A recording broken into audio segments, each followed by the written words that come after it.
just that time. Oh my God, hi Matrick. Yo, what's up? Matrick, how's it going? We are going to be making, hi Eclectic. Hello my friends. We've got 100 wonton wrappers here. It's not actually 100, but you know, we're going to make a lot of wontons. I'm doing okay. Yeah, I'm doing all right. We're going to spend a lot of time cooking today. We've got a lot. So we're going to make 100 wontons.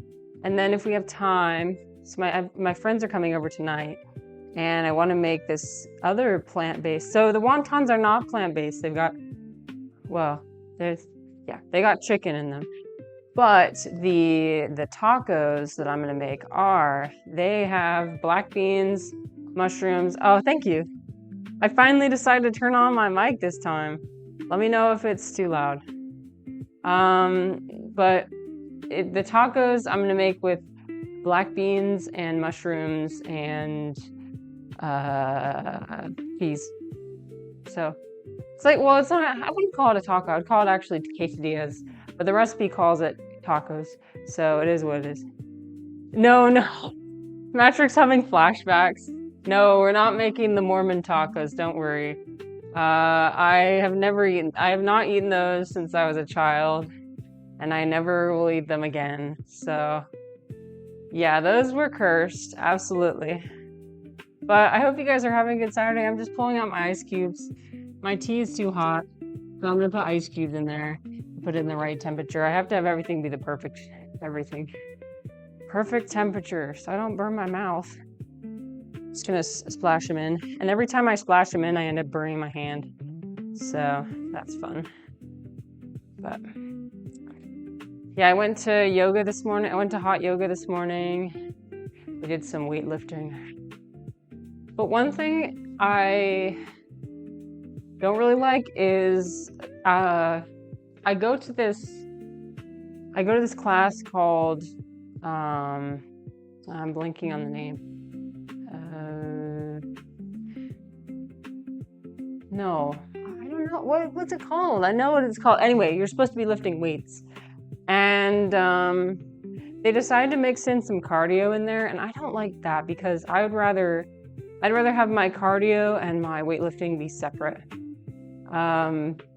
Because like we'll be doing like a warm-up or whatever, and then we'll be doing like high knees or something, or like jogging or like jumping jacks, right? And then I'm out of breath for the rest of the class, and I can't lift my weights. So, because like if you want to build muscle, you want to lift weights to the point of failure, right? Hi, Danny. Oh, thank you so much. Thank you. That's very kind of you. Mods, shout out Danny. Danny, the DJ. Here, I'll shout you out. Are you streaming today? Yes. You streaming today or what?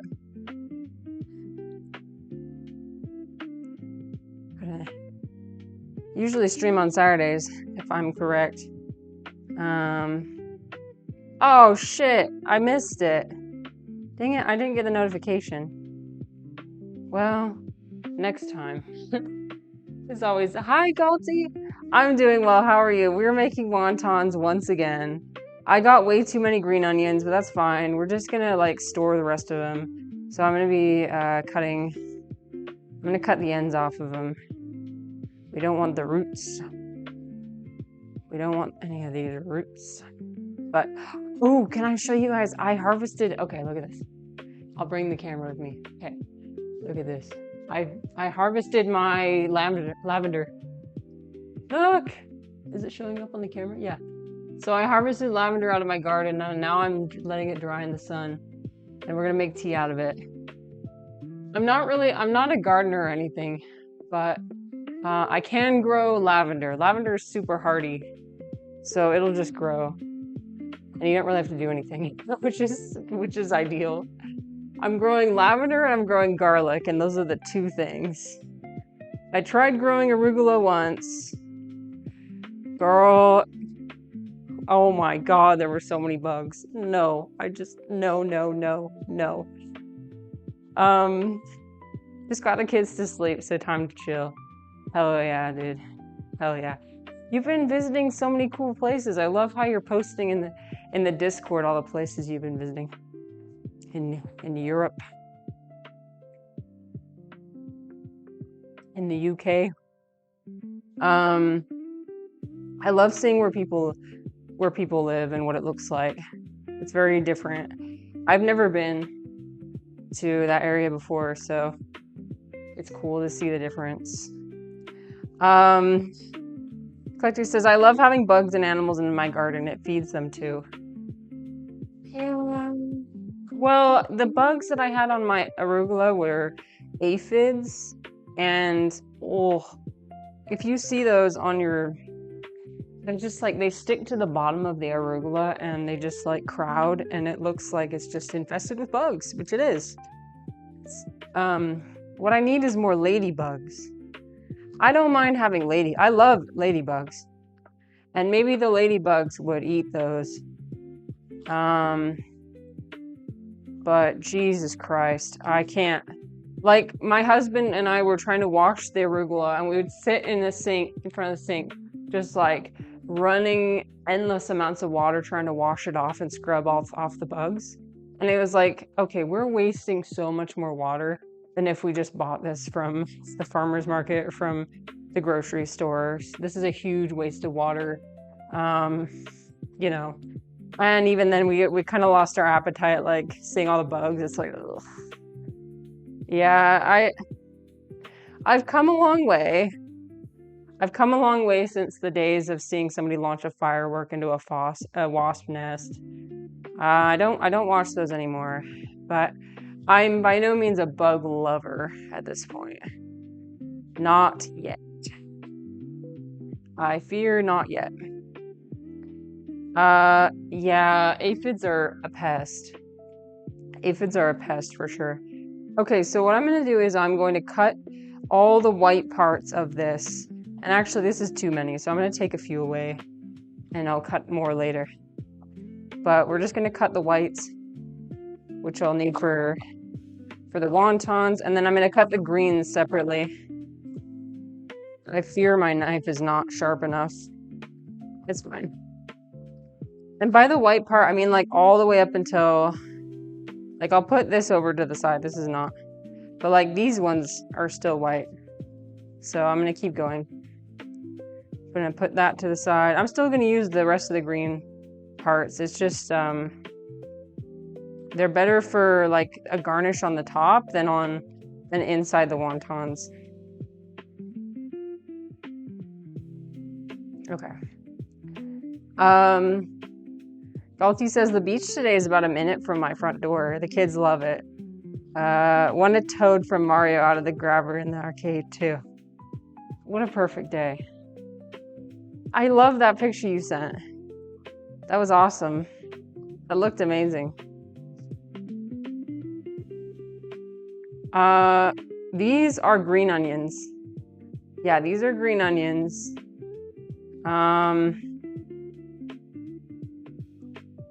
I don't like green onions, if I'm gonna be honest with you. In Northern Ireland, we call them scallions. Well, okay. For some reason, I thought green onions and scallions were different. Are they not? I thought scallions were like smaller, but maybe they are the same thing. Okay, so what I'm gonna do is I'm going to, we're gonna stash some of this. So we're gonna stash like, I wanna say like half of it. Actually, I'll just stash all this that I just barely cut. And I'm gonna use it in a different recipe that I'll make later. But I bought way too many green onions, so we don't need that many for our wontons. Okay, so I'm gonna keep all these other pieces to the side for a second. They're the same thing. Oh, okay, the same way as like people call peppers something different. The bell peppers, they call them capsicum, which I always thought was interesting. Capsicum. The onions are just going all over the counter. Go back. Okay. It's all gonna be cooked, so it's fine. It goes on the counter. And I cleaned the counter before this too, so it's all fine. It's all fine. So, and all the parts I'm not using, I'm going to be just composting. So yeah, not to worry about those. Okay, we'll go about that far. Okay, now what we're going to do is we're going to cut these a bit finer for the inside of the wontons.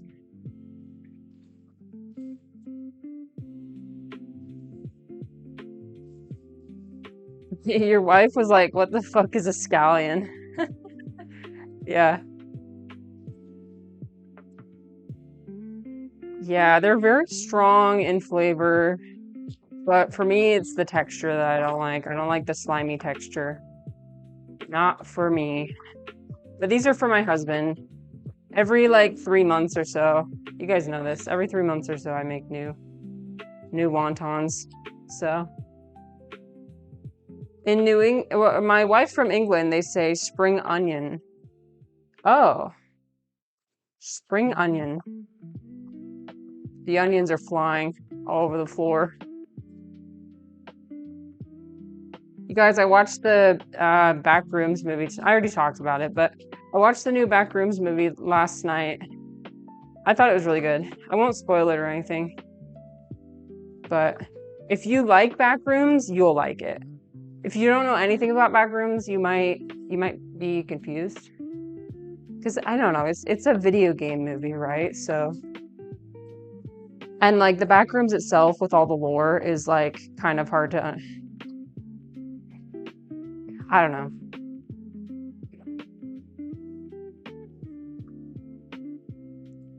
We like to mix them with mashed potatoes. Oh yeah.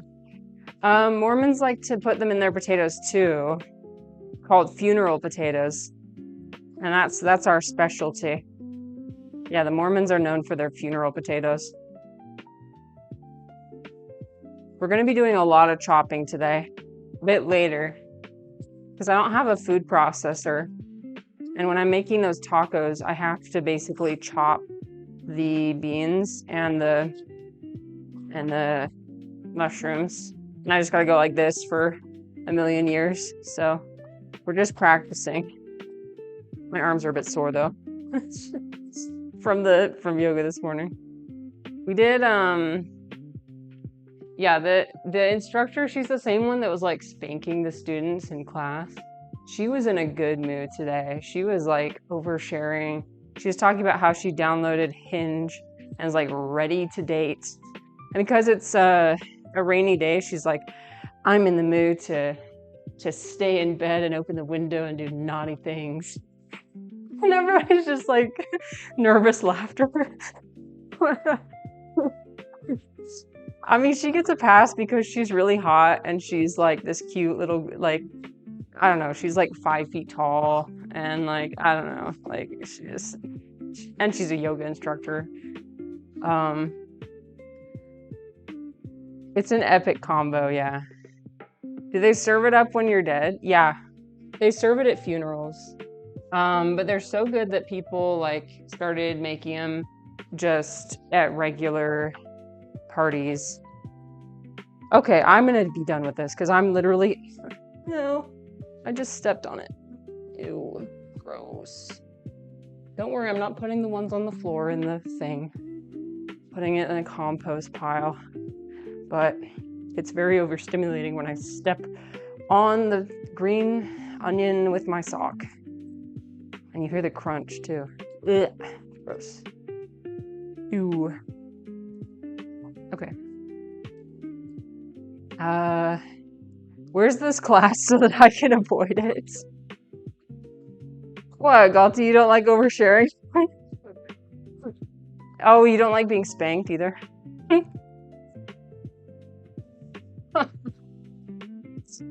I think you're gonna be okay.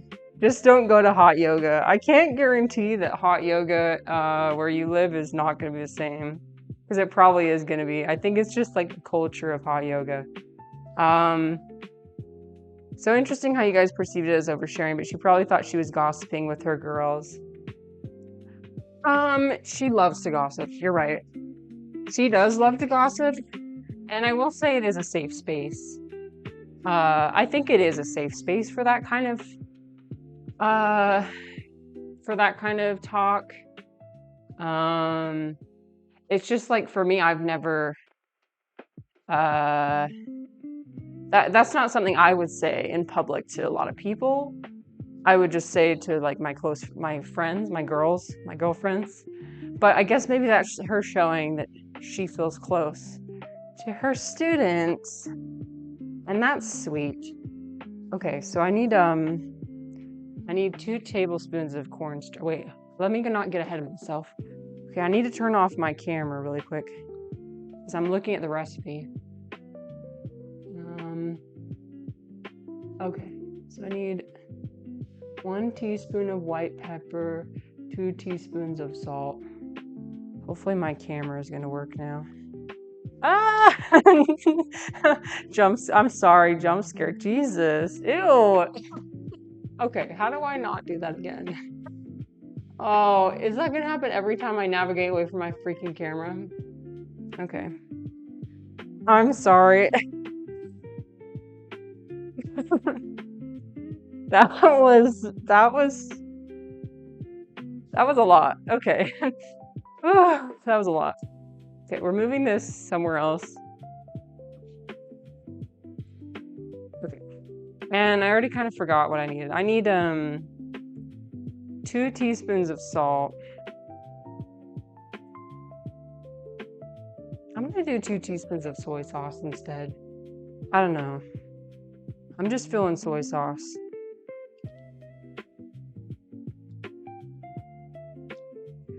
Uh, 1 teaspoon of white pepper.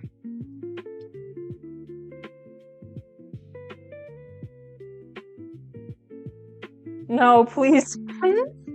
Oh no. By the way, I'm sorry guys. I do delete clips if it. Thank you for clipping though. Thank you for people clipping. I love it. But also, if I don't like it, I will delete it. It's nothing personal. Remember the 4 agreements. Nothing's personal.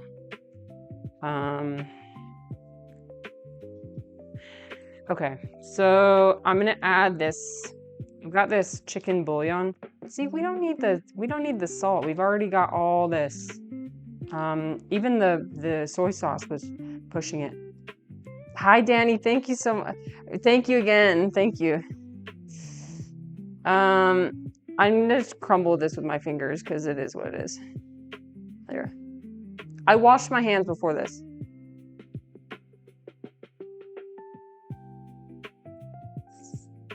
Okay.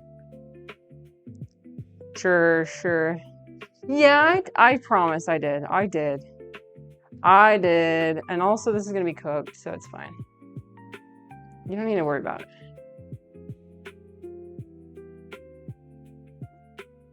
You could smash it with the back of something, but I prefer to use my bare hands.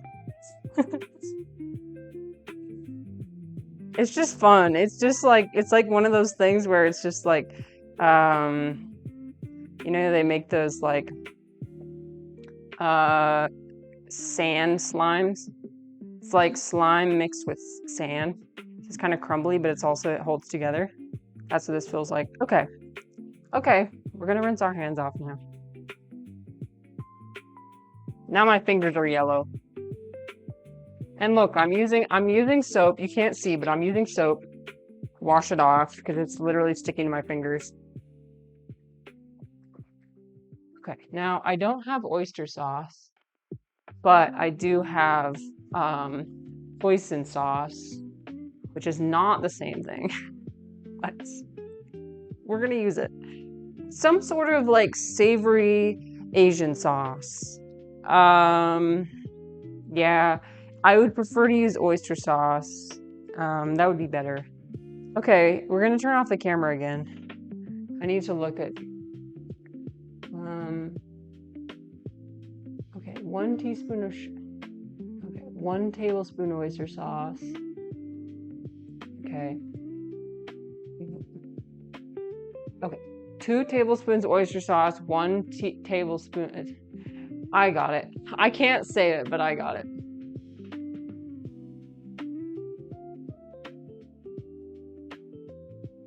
Okay. So 2 tablespoons of each. Oyster sauce and sesame oil.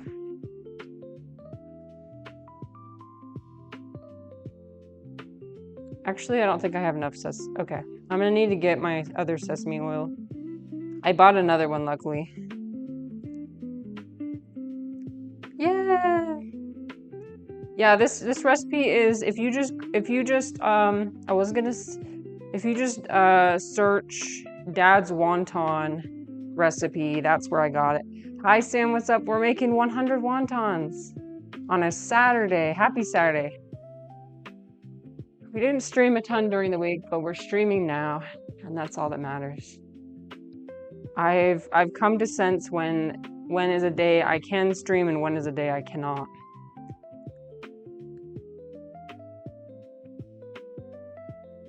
Danny, do you like wontons? It's actually spelled without a G, but I might be slurring my words, which I do a lot. Hello, can I open this? Okay. I hate it when my nail bends backwards. It really bothers me. I'm working on briefing my first case in over a year. Oh, interesting. That's cool. It's a bit stressful. Yeah, I can imagine. Case as in like therapy case?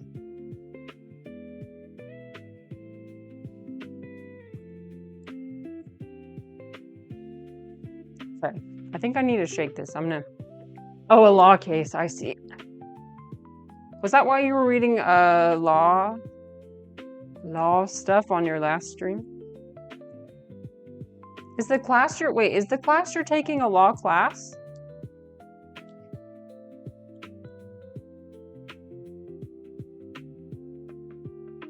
And what I meant by that is, are you going to law school? Sorry, my brain's like all over the place.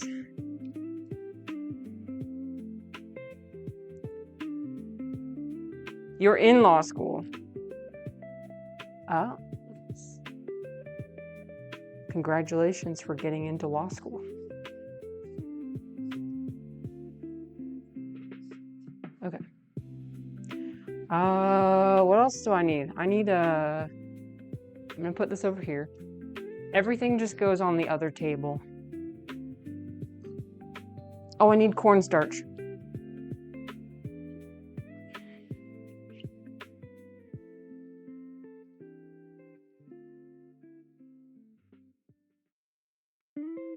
So I need 2 tablespoons of cornstarch.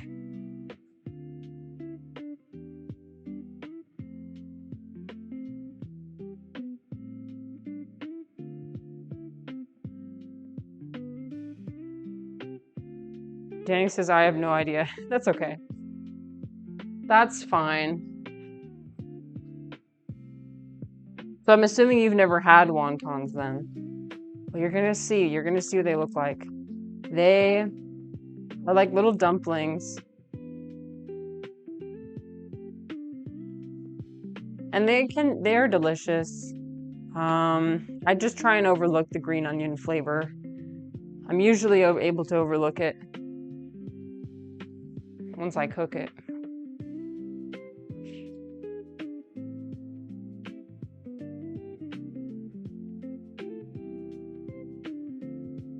Okay. I think we need some water as well. Okay. My camera's probably gonna freeze. Gonna pause. Okay. 4 tablespoons of water, 2 teaspoons of sugar. Okay.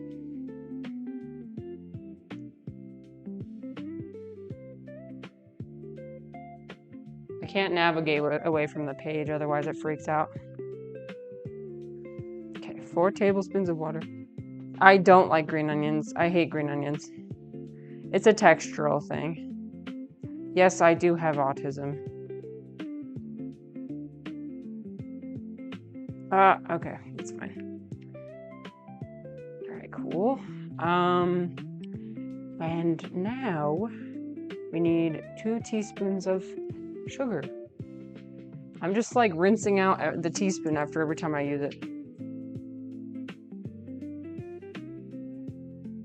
If it's like multiple spices, I won't rinse out the teaspoon. Like if it's all savory spices, I'll just put the teaspoon in there and scoop it out.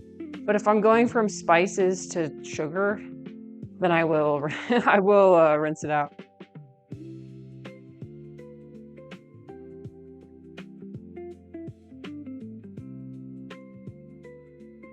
Does anybody do anything fun this weekend?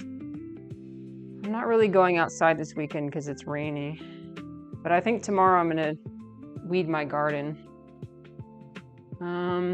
Let's see. Do I want garlic in this? I think I usually put garlic in this. Yeah, I'm gonna put garlic in it. We're gonna move this. I'm gonna whip out our cutting board again.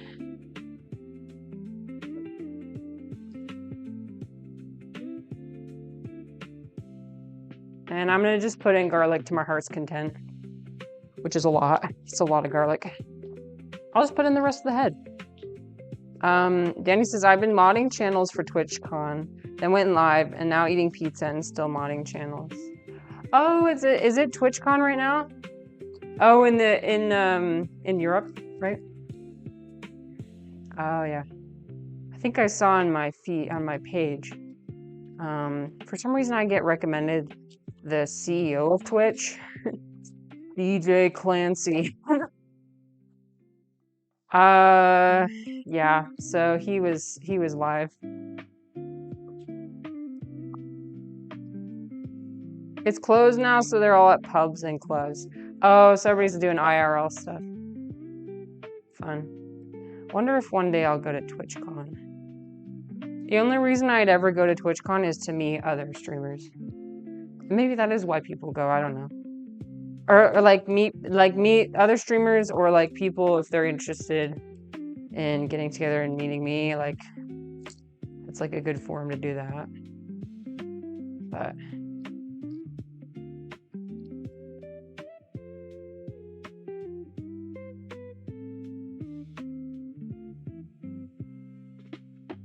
yeah. Is there a TwitchCon in well, you'd have to come to one of the United States TwitchCons though. I'm not going overseas for a TwitchCon. I'm sorry.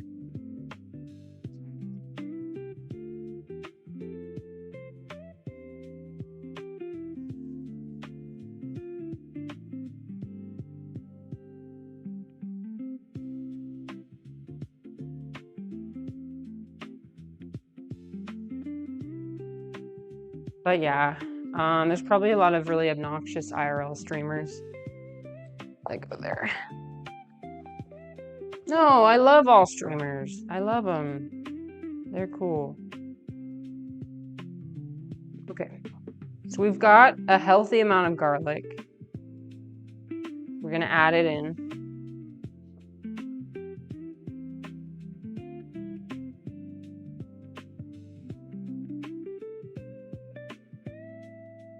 All right, where's my garlic? Yes, okay, it's clean. I used to have 2 garlic presses, but one of them broke, so now I only have 1. And it's when you don't have a garlic press, it's a tragedy. It's a real tragedy. Okay, I just dropped the clove in the mixture. It's fine. I'm leaving the cutting board on because I want to chop these green onions and then store them away for later. I'm not going to be, sorry to disappoint, but I'm not going to be cooking these. I'm just making them to be able to freeze. So you won't be able to see you'll be able to see like kind of what the finished product looks like. You won't be able to see like, you know. Okay, I'm going to rinse this off.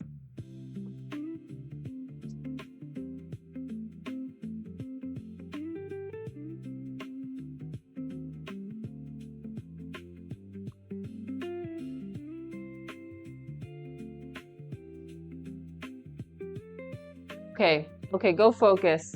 Yeah, thank you for stopping by though. Enjoy your lurk. Okay, now I'm just gonna cut these, and these will be used on the top. Yeah, okay. You need to have a really sharp knife, which I do not. It's better than I've had before though.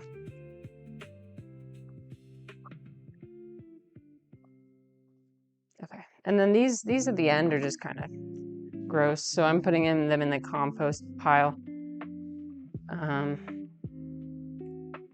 But yeah, okay. So I'm just gonna put these in a little container, and then whenever my husband wants to use them, he can use them. I've been cooking so much this week, it's crazy. And I'm going to cook so much. That's the thing about like making things from scratch, is it requires a lot of time and energy. Not saying I don't enjoy it. I do enjoy it. Okay. So I'm just putting the lids on these, and then I'm gonna finally mix in the chicken with everything else. Then we're gonna taste test. No, just kidding. We won't. Yeah, it is nice having fresh food, absolutely. I'm trying not to... This is hard. Like, the crunchier I get, the more of a snob I become, I fear.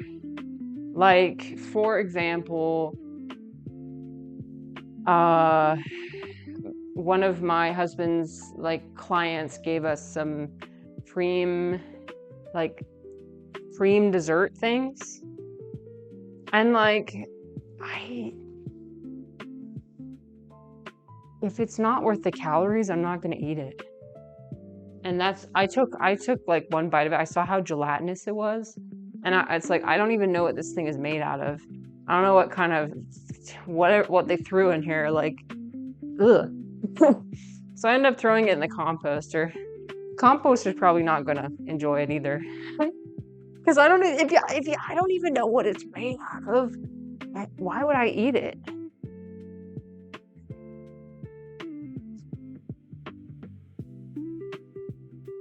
Here, I'll show you one of them. It's cute, but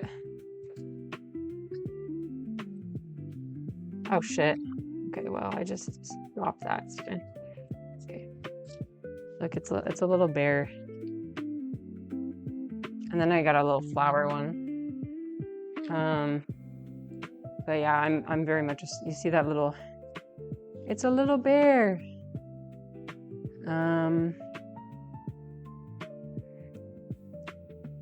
I don't like it when people get me things because I'm very picky.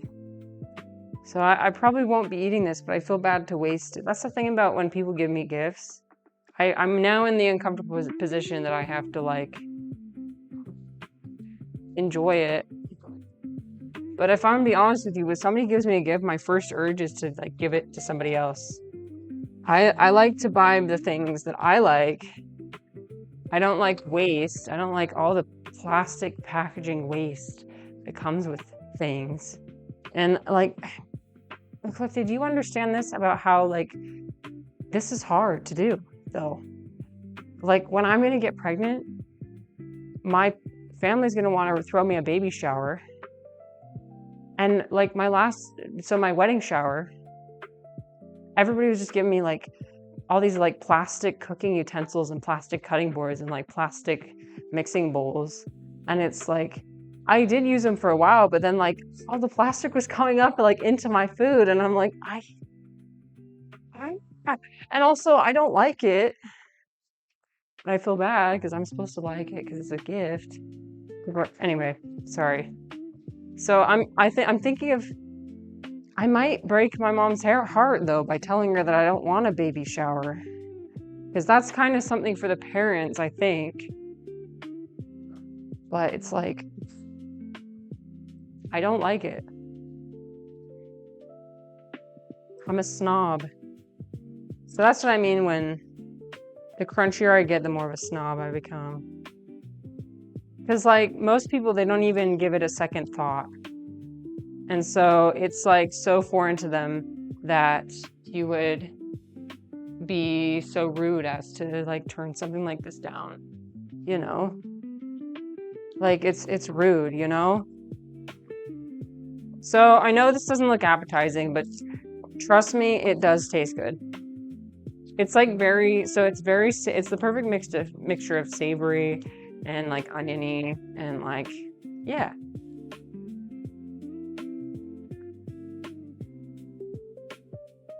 The paper's gonna come off. It didn't. Oh my gosh. Today's a good day. When the chicken paper didn't come off. Yeah, this is just ground chicken from my grocery store. I like how they grind it. See, it comes off. But when I lived in China, they didn't really have this. I had to take a big knife and like, you know, cut it into small pieces myself. Very labor intensive. Maybe one day I'll get to that stage of doing that as well. But for now, I'm getting the pre-ground stuff.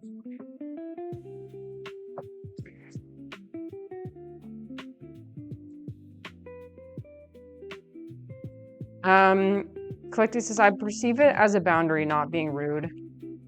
Okay. Like, yeah.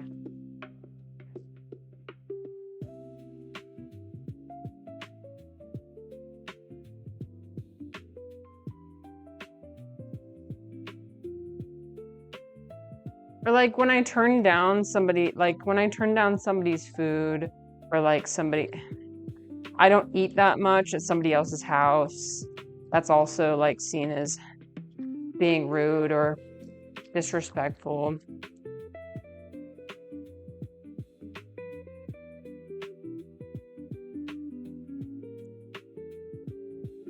I don't know, I gotta do me. I gotta do what I need to do.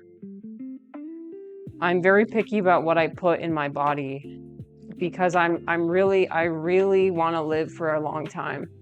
I really want to, well, okay. It's ironic for me to say that because I do drink wine. So it's like, okay, girl, like you're being super picky about all these other things, and then you fucking go and drink wine. You go and fucking drink poison. I know. Okay. I know. It's just like everything is like we were talking about in your stream. Everything is trade-offs. Everything is a trade-off. There's some trade-offs I'm willing to make and others I'm not willing to. For me, I perceive like eating bad food as like only a negative and no positive. But like drinking wine for me is like, yes, there's obviously negative, but there's a positive that I'm willing to endure the negative for. Okay, so I'm putting some of this in the fridge because I don't want it to be just sitting out this whole time while I'm making the wontons. But now we're getting into the fun part, which is making the wontons.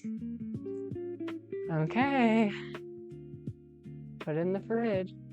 Oh my gosh, it's already 2 p.m. Okay. We're gonna have to crunch. Okay. Roll up your sleeves. It's time to crunch. It's time to crunch. I need to move all my... So we're gonna move our camera over here. Let's see. We're gonna move my camera over here. Okay. And then my... Yes. Okay. And we're gonna be in this spot for a bit. So just put the camera down. There we go. Oh, I'm too tall. Okay. Yeah. Hold on 1 second. I gotta find the sweet spot. Okay, I think that's good. Eclectic says, some of the healthiest people I've ever met have a glass of red wine every night. I know previously there was research that said that having like moderate consumption of wine is supposedly good for your heart health, but now I know there's research has recently come out saying no amount of alcohol is safe for your health.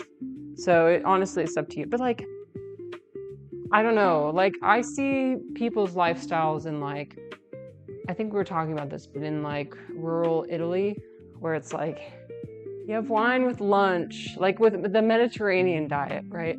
Where they'll have a glass of wine at lunch and they'll just take their time eating really slowly. Like, that's the kind of consumption of wine that I want. They say that to gaslight us. Girl, it is so confusing. I've had it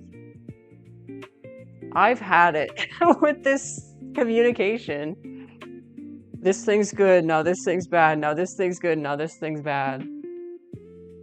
But yeah, I want to do like the Mediterranean approach where it's like we're enjoying a little bit of everything. We're enjoying wine with our friends and with our community, and making things. And in the rural Italian community, they were making everything from scratch already. It's not that hard to. Yeah, you're Sicilian, so wine is big. Yeah.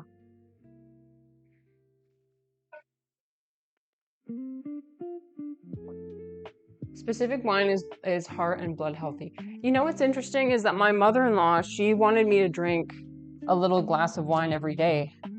It was like a type of wine she made from plums, and she said it was good for vitality. And like she recommended that as an Eastern medicine practitioner. She's like, drink a little bit of wine every day. It helps fortify, I believe it helps fortify your yang energy. Obviously, too much of anything is a bad thing. But, okay. So, we got our thing ready. I'm going to put this over here.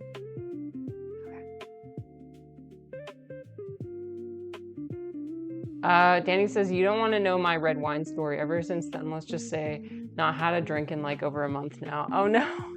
You had a bad experience? Yeah, I would say like if you don't drink, don't start. But if you do already drink, then maybe consider having healthier habits and not necessarily feeling guilty for like wine is already a part of my life and it will continue to be a part of my life probably for as long as I live. Like I just enjoy it too much. I like the flavor, I like the experience, I like how it complements the food. Like, I want to learn more about wine and like the regions in which it's grown. Okay, so let me show you my, oh fuck.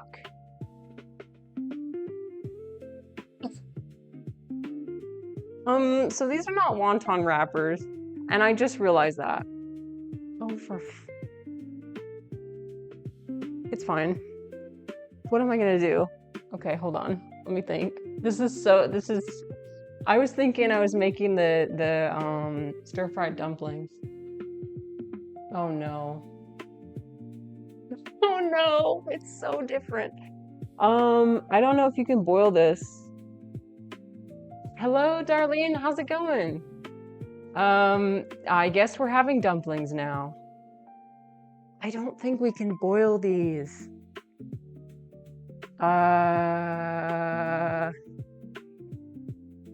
Because like I was just thinking about the shape and how you like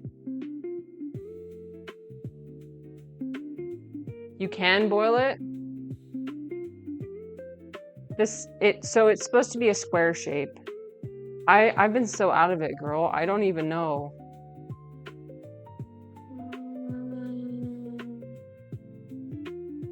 Let me think. Danny says, I went on a night out and drank 4 bottles of red wine. Ever since then, not been right for about a month now. Damn, that is a lot. That is and red wine too. Oh, wow. Red wine, because of the tannins, will give you a pretty bad hangover.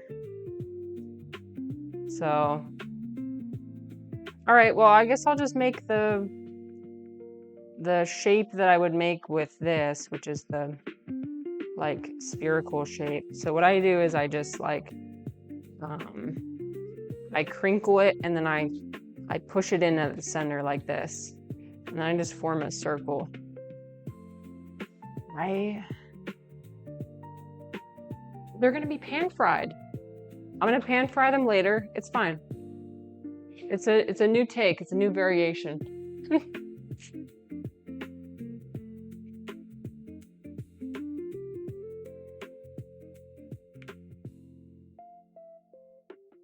Yep, it is what it is. I mean, we bought these things already, so we might as well use them.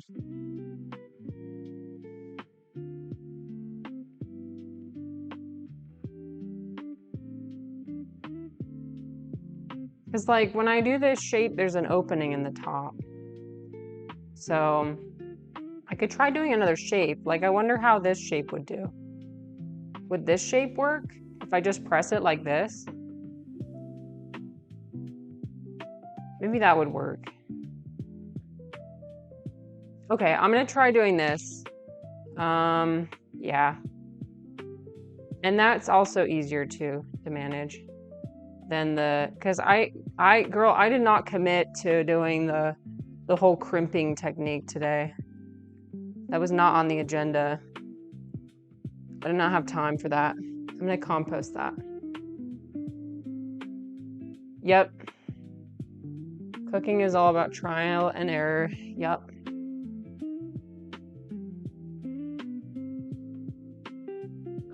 Danny said, I did not really have a hangover. What was strange? That is strange. I just get a reaction now every time I take a sip of beer or anything now since then. That is so interesting you didn't get a hangover, because yeah, red wine is like notorious for giving hangovers.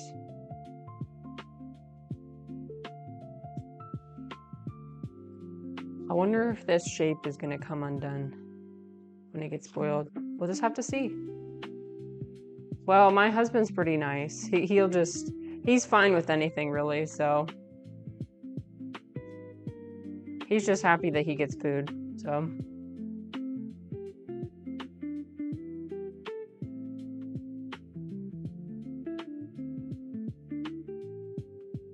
It's a good thing his mom isn't coming over today. She was going to come over today, but we convinced her not to come over. Girl, every time she comes over, it's like a new thing. Like we have to change the orientation of our house. We gotta change our plants. You can't have that. It's always like, you can't have that plant in the kitchen. That plant is about to die. You can't have that. She's like telling us to throw away all of our plants. And it's like, I'm gonna go insane. This is a huge invasion of my boundary. Mother-in-laws, am I right?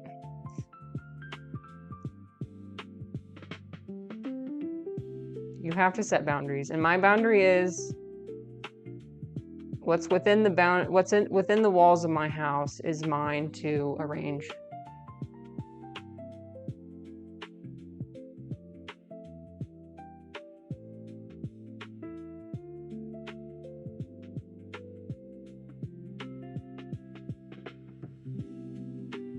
I'm gonna change the title from Wontons, because now I feel stupid. I'm using dumpling wrappers for wontons. Wontons have an egg-based wrapper, and dumplings have like a flour-based wrapper, is my understanding.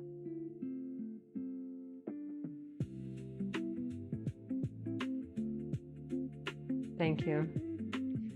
Thank you.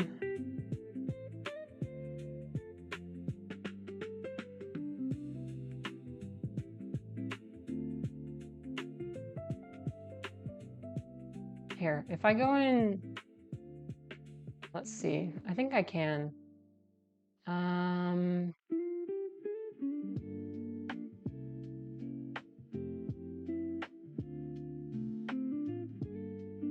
I'll just say dumplings.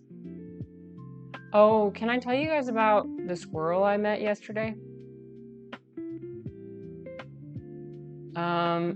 So I was originally gonna film it like one of those cringe YouTubers, like saving a squirrel from my balcony. That did not go the way I thought it was gonna go. What ended up so there was a squirrel that was trapped on my balcony, 1 story up. And it was petrified. It was so scared. It must have fallen from the power line above. And it couldn't get off because it was too high. Couldn't jump back on the power line. So my genius solution was, okay, let me get it wasn't a stick, it was like a pole.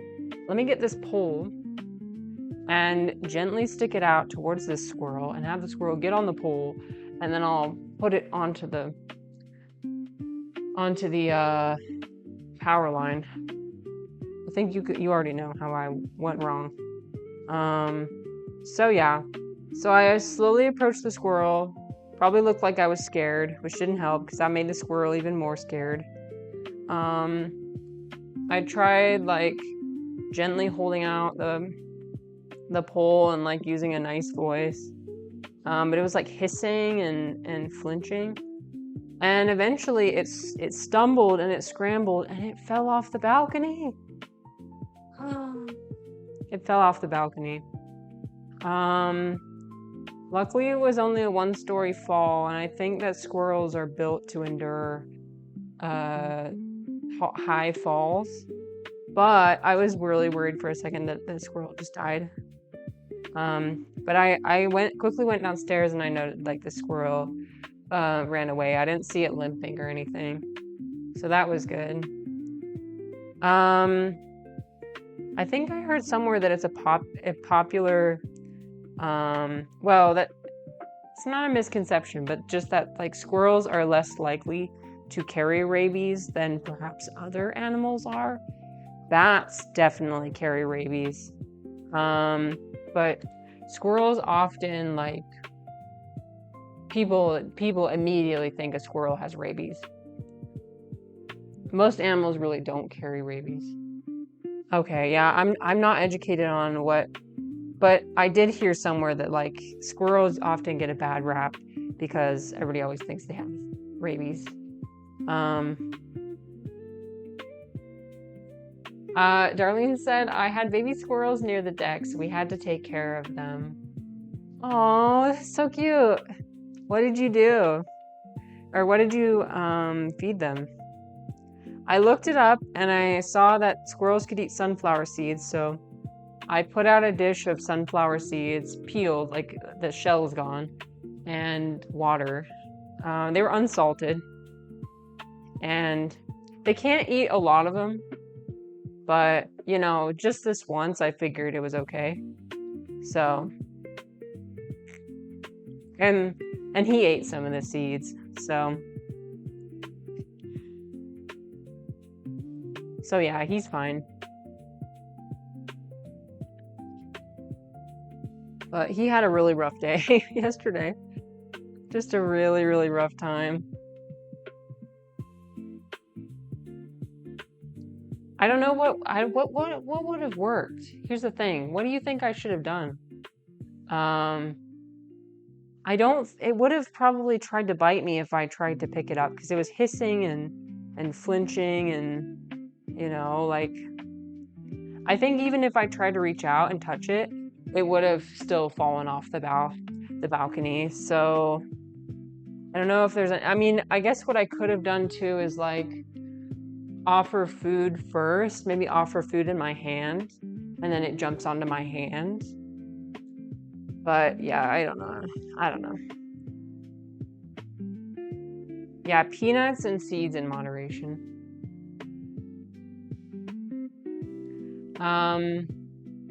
Darlene said 1 of them died and 2 ran away.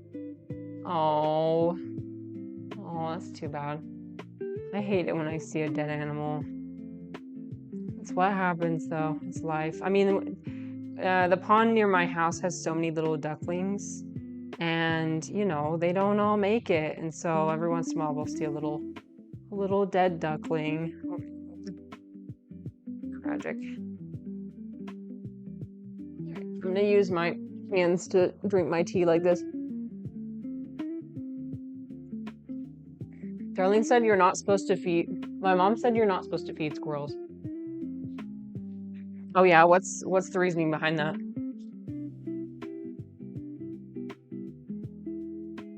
I mean, you're probably right when it comes to like baby squirrels. Hey Dom, what's up? Happy Saturday. Or happy Sunday. Sunday for you. Happy Sunday morning. We're making 100 wonton dumplings because I accidentally got dumpling wrappers instead of wonton wrappers. Girl, fine. I'm over it. Sunday morning. Sunday morning. I hope it's a delightful one. I'm loving the artwork you're posting in my Discord. It's awesome.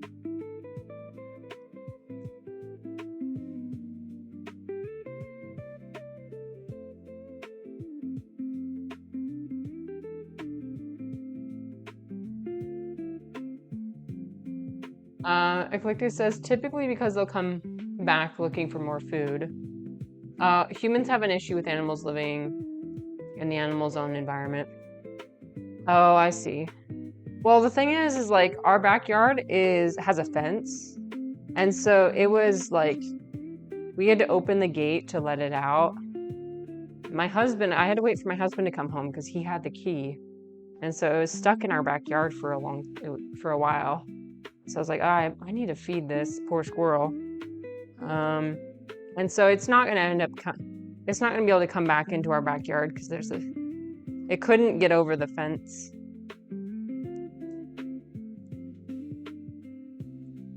Dom says, my dad told me he used to give sugar packets to groups of birds and go ballistic. That doesn't surprise me because if you give a pack of sugar to children, they also go ballistic. So, not recommended, but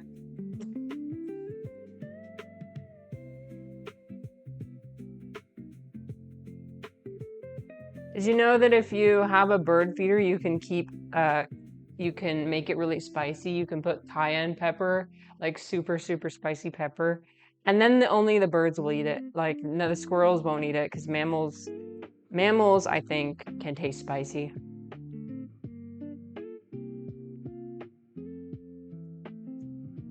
So that's like a safer way to keep squirrels out. Yeah, birds will just eat the spiciest stuff. Birds would probably eat a ghost pepper and just be super nonchalant, probably think it tastes good.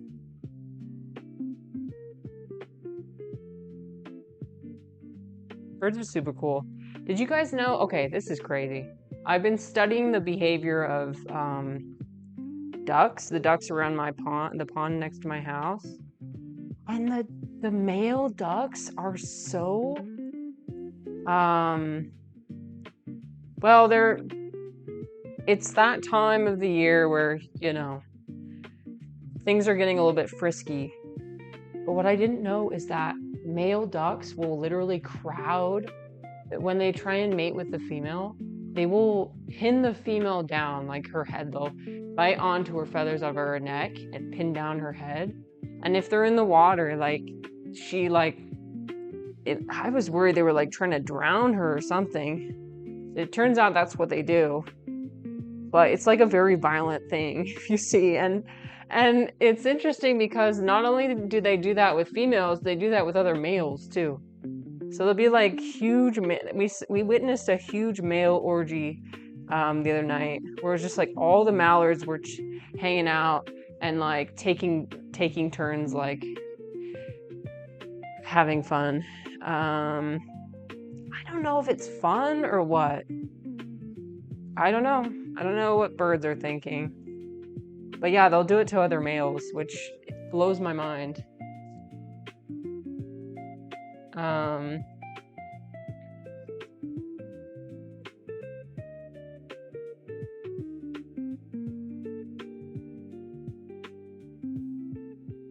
Here's another thing I also don't understand is how do the ducks know that their mating was successful? Can they sense it somehow? Because like multiple ducks will mate with a female in any given season. So how do they know which one was the successful one? There must be a way that they know.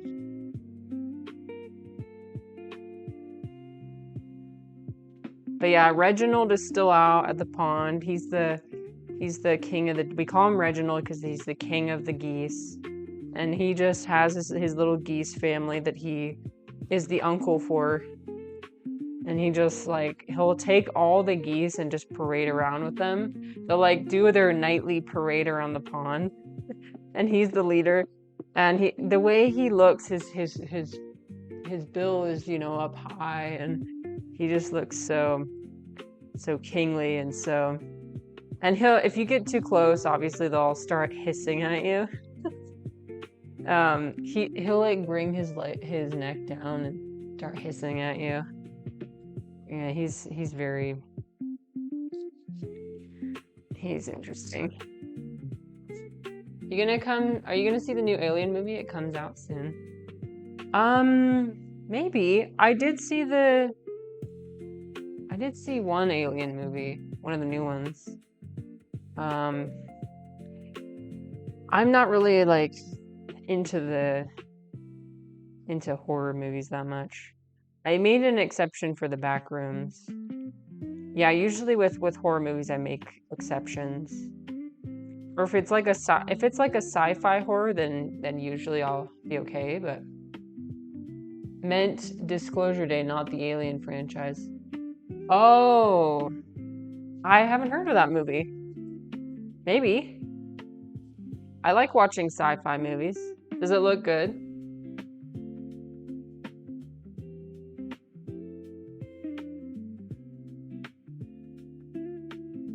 Yeah, I like watching alien movies.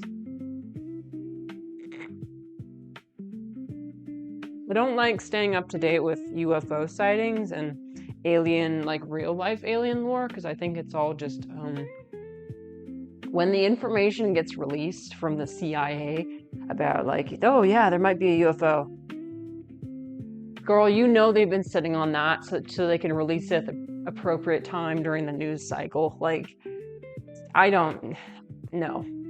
So that the general public could be like, oh my God, there's a UFO, no way. And be distracted from other things occurring. No. So real life alien stuff I'm not super interested in. Because it's, yeah. I haven't seen trailers. You'll just watch it raw. I'll just watch it raw. I told my husband about the concept of like raw dogging a flight, and he laughed for a solid like 3 minutes. And I'm like, I'm not just saying that. Other people on the internet have said that before.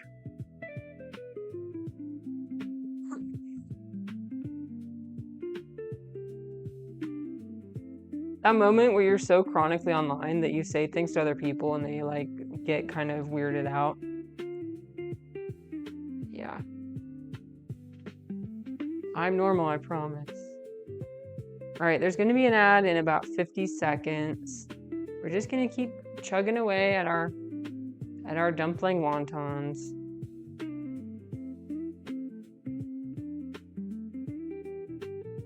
It's because we're in generational limbo. Yeah, nobody can relate to us. Except a very small, like a very small subset of people. Which in some ways makes it kind of nice. Like, we do all have very unique experiences, but at the same time, it's hard to relate to both millennials and Gen Z. I don't feel like I fit in either category.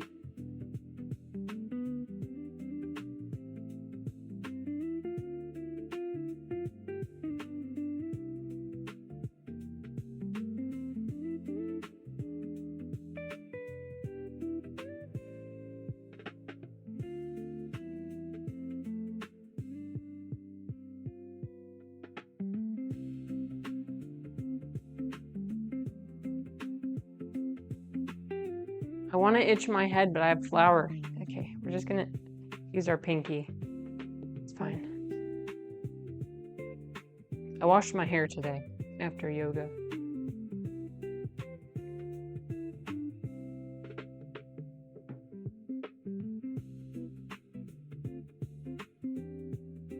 Oh yeah, Dom, I was gonna tell you I got a meditation bench. I think that's what I'm gonna end up going with for the vipassana meditation. I'm gonna be doing a meditation bench. It seemed like, I mean, I know I'm not supposed to go for comfort. Like, I'm supposed to suffer at least a little bit. But it seemed like the most convenient option. No, it's like the one where you kneel underneath. So you sit on the cushion and your knees and your legs go underneath. But the legs like fold out. And so you can just, it's very easy to like carry around.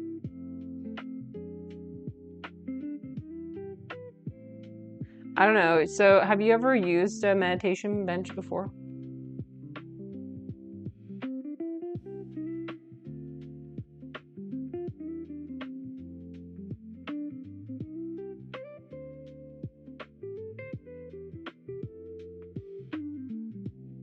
Because they're gonna provide a big mat for me, for each person, so that'll be nice.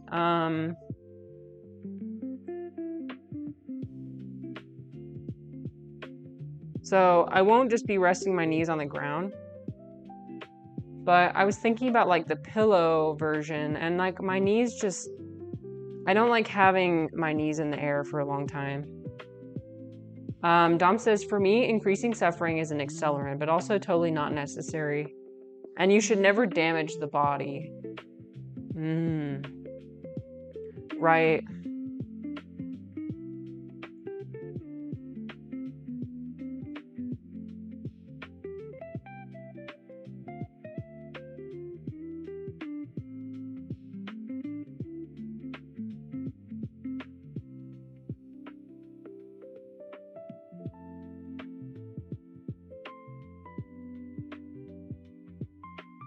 If it makes the difference between me staying and me leaving, then I'm gonna do it. Like, even if it's like, you know, I'm doing something for my comfort, you know? If it means that I would have left if I didn't have it, then it's worth it to have.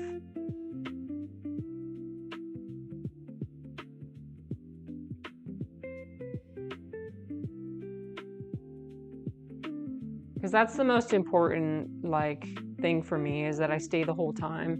Because if you don't stay the whole time, then you won't get all the benefits of the practice. And so it won't be a waste of time, but I know myself, and I know I will view it as a waste of time.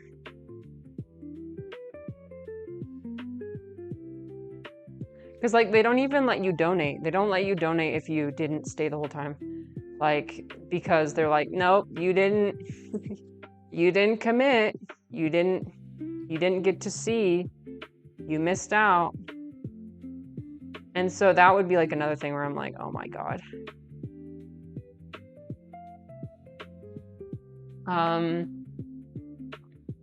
Oh, you've never used one before? Here's one little underlying idea. Is it Goenka or Genka? We went over this, I know. I'm gonna memorize it by the time I'm back. People are incentivized for you to have an intense transformative experience and come back.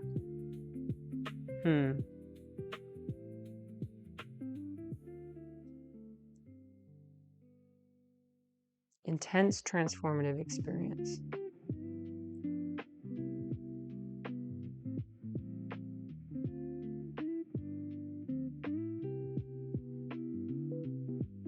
I would think about it like this. These places can be imperfect, and there are certain kinds of suffering you are signing up for. For example, the back pain. But if you were outside living with scorpions, that is a fault of the place. Yeah, I don't know if they're going to put me in the tent or not. I hope not. But if that ends up being the case, then that ends up being the case.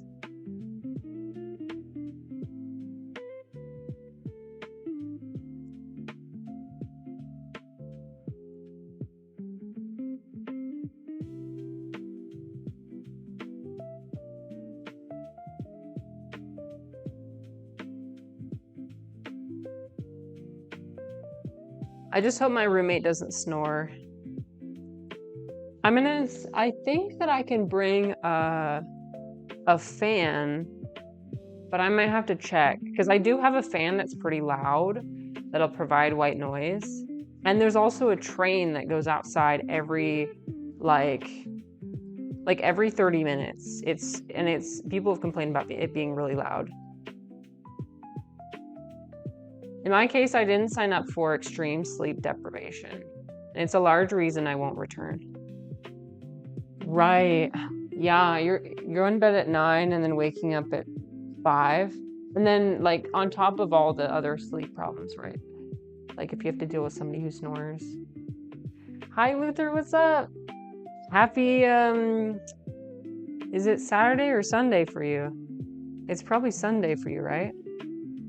Well, welcome. We are making, well, we were going to make wontons, but I realized that I got dumpling wrappers. I've done this so many times and it just like completely slipped my mind. So we're making a fusion. We're making wonton filling in a dumpling wrapper. And I might end up pan frying these. Yeah, I think I'm gonna pan fry them.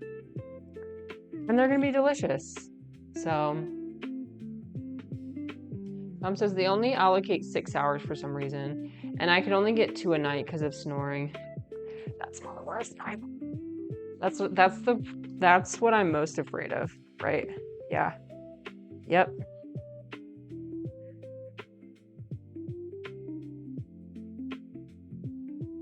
Mia speaks to this idea again that they want to elevate your suffering to increase the potency of the retreat. Okay. With the less sleep, with the sleep deprivation. Well, I'm okay with that. Like I need more discipline. I need more suffering in my life. I'm trying to prepare for a period of time that's going to have a lot more suffering. So like when it's just me and I don't have any other responsibilities, life is pretty good right now, but all that's about to change. When you're responsible for another human, it is not about you anymore.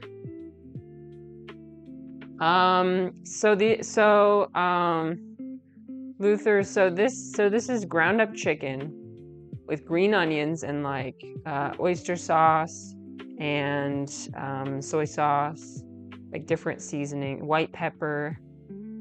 And they're supposed to be in like an egg wrapper and you're supposed to boil them. And that's something that people in China have in the mornings. But I didn't get the right wrapper. So the right, this thing, it's supposed to be square and it's supposed to be made out of egg instead of flour. So because it's made out of flour, it's like probably not going to boil that well. It could, but what I usually do with this type is I pan fry it. So I'm thinking I'm gonna just pan fry it.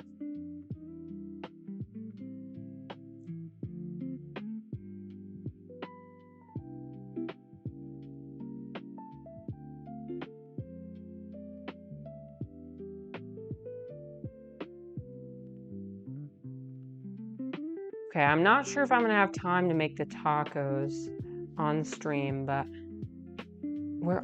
I wanna say we're almost like halfway done with these. So I think I should try and fit a few more on here.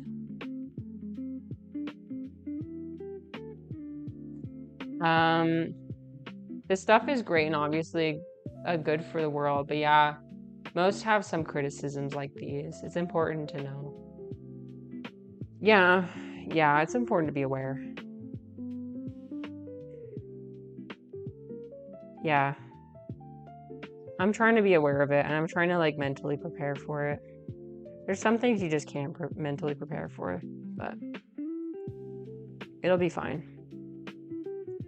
I feel like I'm as ready as I could be.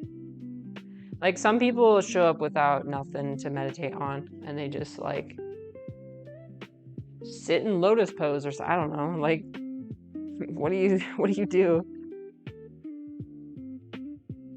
the bench I got, you can rock back and forth, which will be very beneficial to me since I need to be fidgeting. Like I need to go, like rocking back and forth, the idea of that sounds really, I know that you're not supposed to move, but like, if I have to make the determination between like having a mental breakdown and being able to rock back and forth, I'm going to choose to rock back and forth. I'm going to do what I need to do to stay regulated. I hope it's not disrespectful. That's the last thing I want to do. I do want to respect this and the way of doing it. And that's why I want to stay the whole time. I think the ultimate form of respect is staying the full time and not quitting. And so that's what I weighed out in my mind. Like, what can I do to make sure I stay the whole time? That's not veering too far from what's intended, right? The way it's intended to work.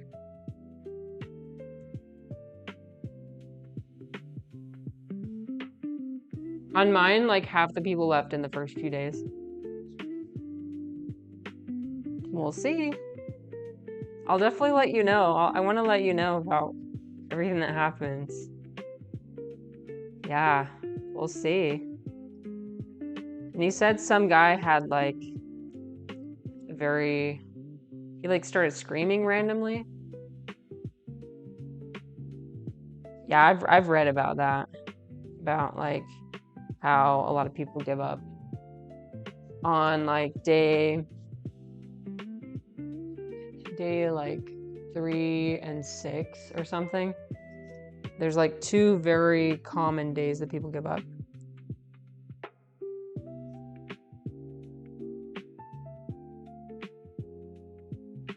I honestly don't think I have anything to worry about. I'm looking forward to not have the world expect anything of me for 10 days. Like, it doesn't matter, like whatever is happening, it's out of my control. This time is for me. This is my final time for me alone. You know? That way, like before I have kids, I can say that I did everything. I have no regrets. Because I've met so many people who have regrets. They're like, before you have kids, you need to do this. Before you have kids, you need to do this. And I regret not being able to do that when I was, I regret not waiting. So, says started screaming. Seemed like a 50 or 60-year-old dude. Oh no. That person had some inner demons to work through.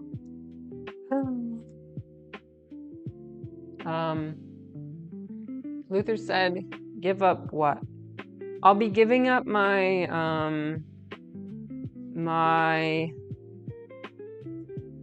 everything about me. I'll be giving up my main character energy.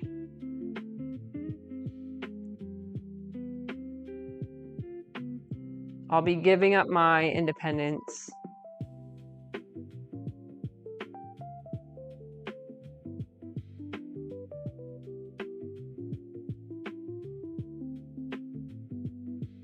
According to Letterboxd, I've seen films from 100 countries. Ooh, a film connoisseur? Wow. That is very impressive. Wow. Where do you watch the films? And how do you find them? Seems like they'd be difficult for some countries it'd be difficult to find.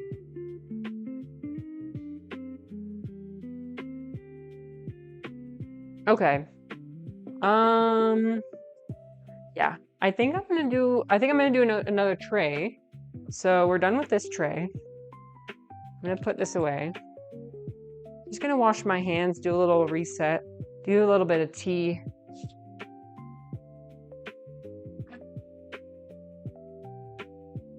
I want to say we're about halfway done.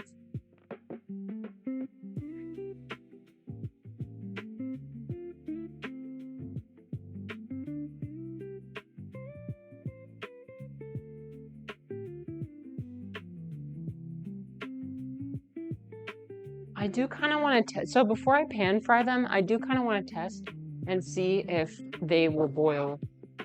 And then that will, tell me how I can. Because if I don't have to pan fry them, then I won't.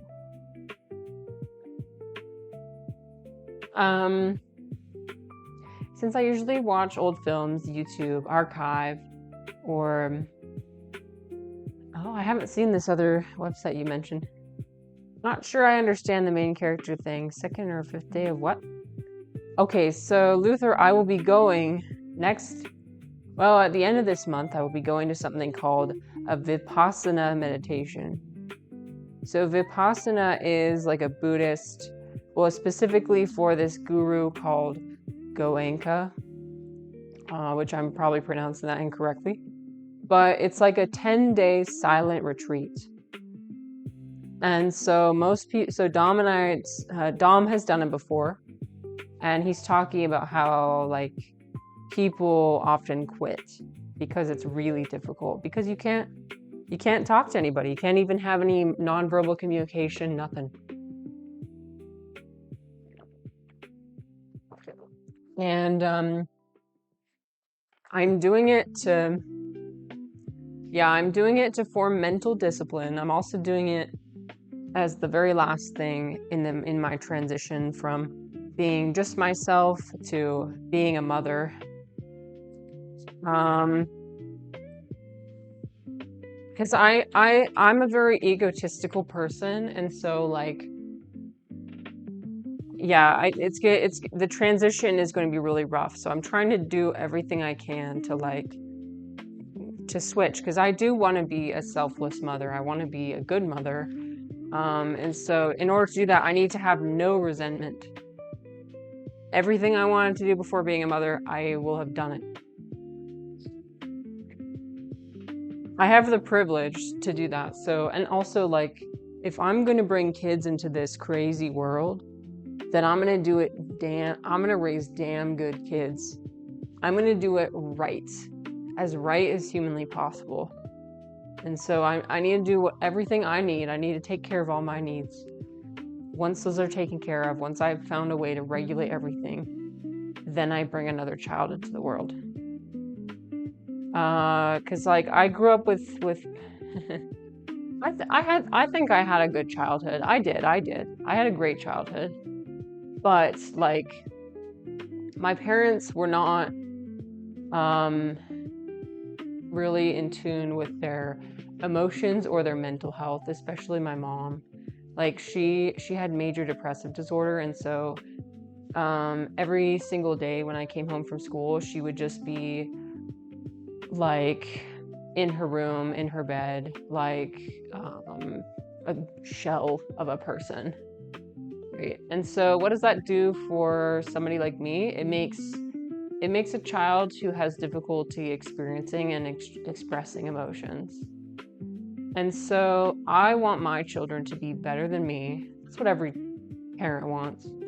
So I want to work on becoming the best version of myself that I can, so that my children will be even better than that, hopefully. I don't know. We'll see. You can't really predict a lot of things, but you can at least try. You can try and you can try and prepare for things as best as you can. Okay, I just have to, sorry, I'm rearranging stuff in my freezer. So give me 1 second.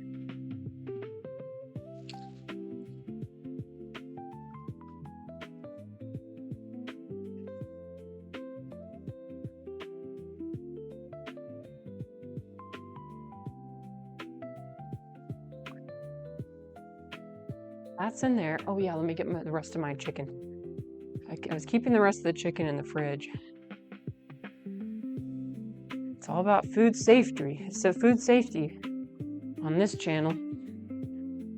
Okay, transfer that over here. Are you gonna blast the music? I don't know. You know what? I actually haven't researched a ton of things like that. I did want to get my body in the best physical shape it's ever been. And I've basically done that. Because that makes pregnancy a lot smoother, is when you're physically fit. And so I was trying to do that. I haven't done any Kegel exercises though, which I probably should do. Honestly, I haven't even researched that. But like I've reduced as much plastic as I can in my household, because that does cause infertility. The research is out on that, like especially with men.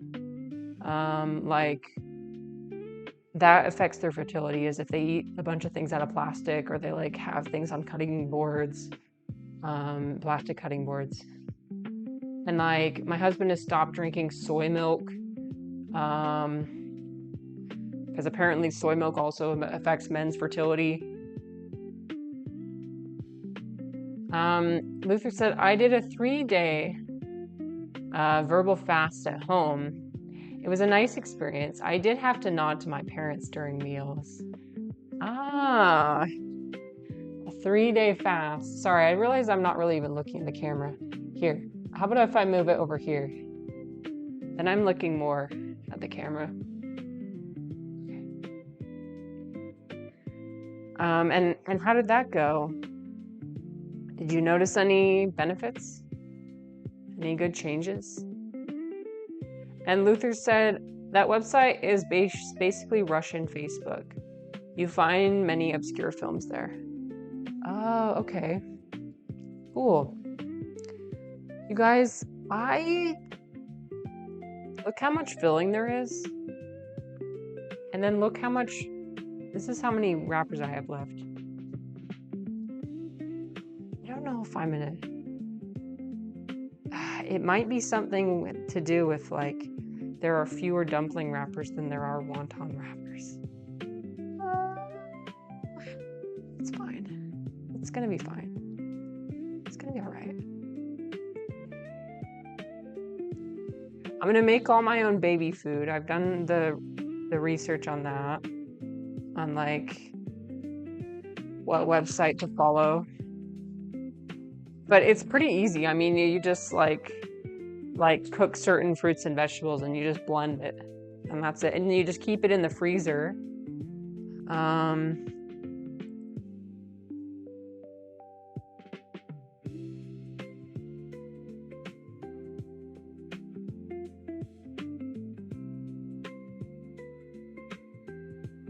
I have to stop drinking a lot of teas.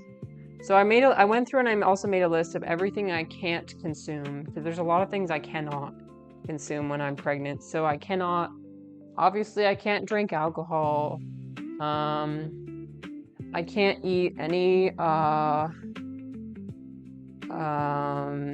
lunch meats or like prepackaged like deli stuff. I shouldn't eat that. I can't eat sushi. I can't eat, so I can't have most of my teas, like my herbal teas, mostly because they haven't been researched really. I know spearmint has been researched, and that's more safe, and like lemon ginger also is okay. But like all the other ones, it's like iffy. You don't know if it's okay or not. Like anything that's fruit, like fruit tea, like yeah, if I can eat the fruit, then I can make a tea out of it. And like green tea, black tea, that's all fine. It's just like you gotta watch your caffeine level. So I think it can't be above like 200 milligrams, which is it's a moderately high amount of tea. So I'll just like not drink my giant tea flask. Like maybe I'll have one giant tea flask, but maybe not two.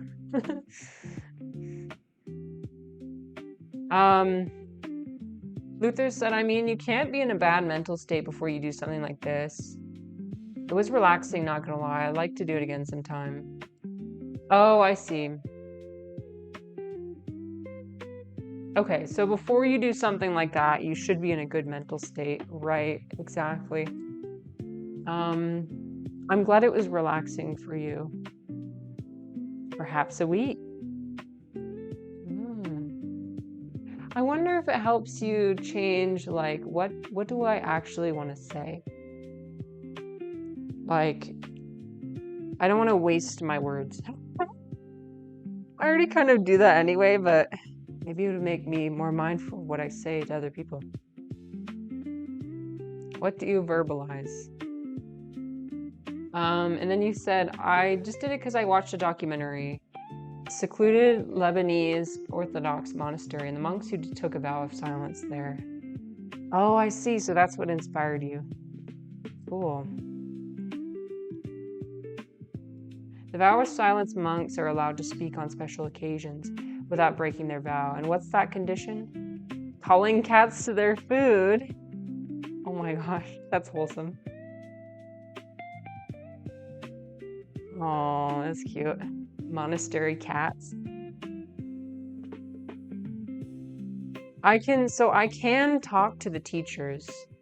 So there's designated times, like 2 hours a day, where you can meet with a teacher and ask them questions. There might be a line, I don't know. But yeah, you can talk to them during the designated times. Or if there's a huge issue with like your room or something, yeah, you can talk to the staff. But like as far as other students go, you absolutely cannot talk to them. I'm wondering though when I arrive, like if I'm gonna be able to see who my roommate is, and like, cause like we won't start the silence right away. So I'm thinking like we'll just have a little brief like, okay, do you shower in the morning or at night? That's my most important thing. I'm like, when do I get to shower? And we like negotiate that. So there's no like confusion. There's no like, cause like how do you negotiate when to shower if you can't talk to each other?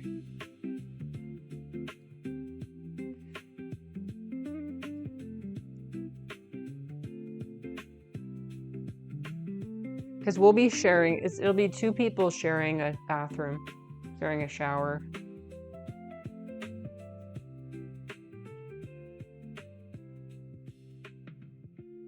Yeah, you're not religious at all, but I thought it would be a nice experience, and it was. That's good. Yeah, you do not have to be religious to do anything like that. I mean, for me, I'm not really even that religious either. And so the vipassana meditation, like you don't have to be Buddhist to do it. There's plenty of people who are atheists who come and do it. They do it because like there's really good mental health benefits. Like other people, like celebrities have done it and they talk about it. I think like Emma Watson has done it before. That's not why I'm going. I could care less about what the celebrities do, but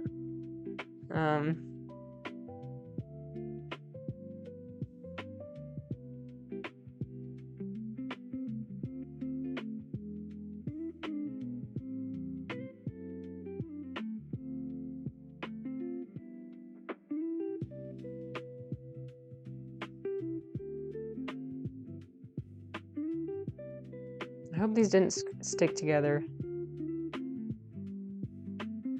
I also had a couple issues defrosting them.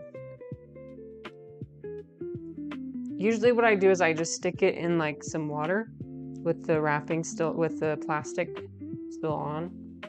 But we're doing everything out of order today. It's fine. It's Saturday. It's Saturday. It's time for things to be different. I overfilled that one. I'm starting to really overfill them because I'm worried that there's just way too much filling. And I just noticed my husband came back from the store. I should have asked him to get more wonton wrappers. Oh well.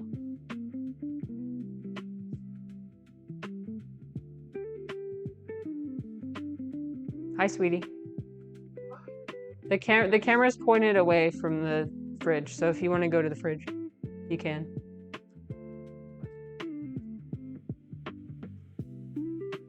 So can I tell you what? These are dumpling wrappers. Oh. not wonton wrappers. Oops. I guess I'm eating So yeah, I don't even know. What do we do? Do we boil them? Do we pan fry them? Yeah. Are you sure? Let's put it in the dumplings. Okay. More importantly, they did not have the kitchen sink tableau sauce. So I got the next, what I thought was the best one. Okay. It's the lime walks into a pepper. Okay. Thank you. He went to the store for me. No, he doesn't appear on the kit. I mean, he has secretly in my China streams by accident. Maybe one day I'll convince him. Thank you. Bye.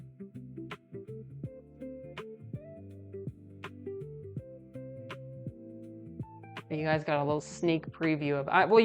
My mic probably didn't pick up on his voice. My mic's really good at canceling out background noise.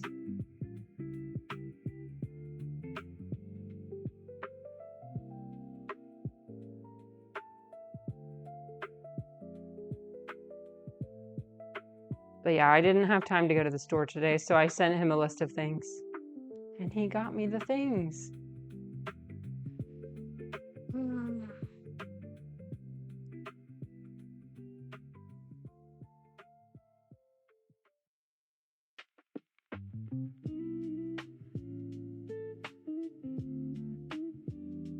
Yeah, he doesn't like having the attention be on him. He doesn't like cameras. He also doesn't like having a digital footprint.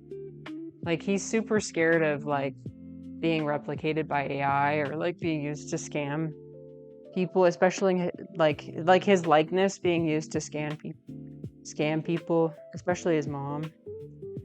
His mom is pretty prone to scams.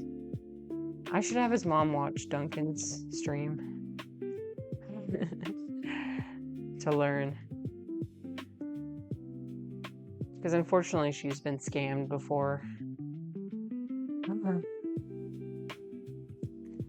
Yep. If you have somebody elderly in your life, you need to talk to them about phone scams and like have the conversation of like, hey, if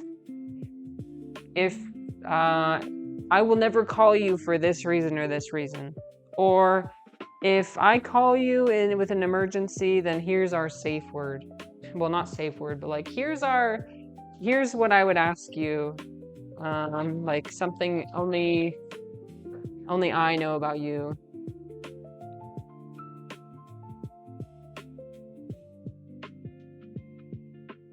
Oh, I do? Oh, thank you.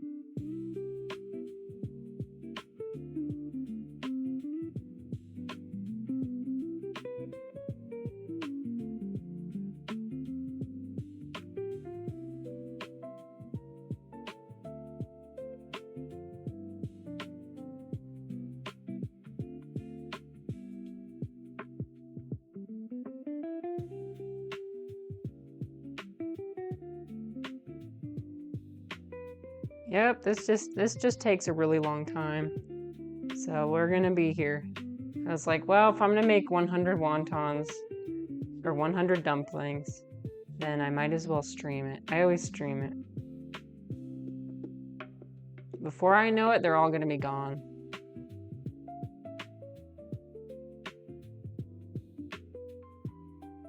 You know what I really want to learn how to make? I want to learn how to make samosas. Those are good. Those are really good. Like with the vegetable ones with the potato and like peas and curry. Oh my god, I would love.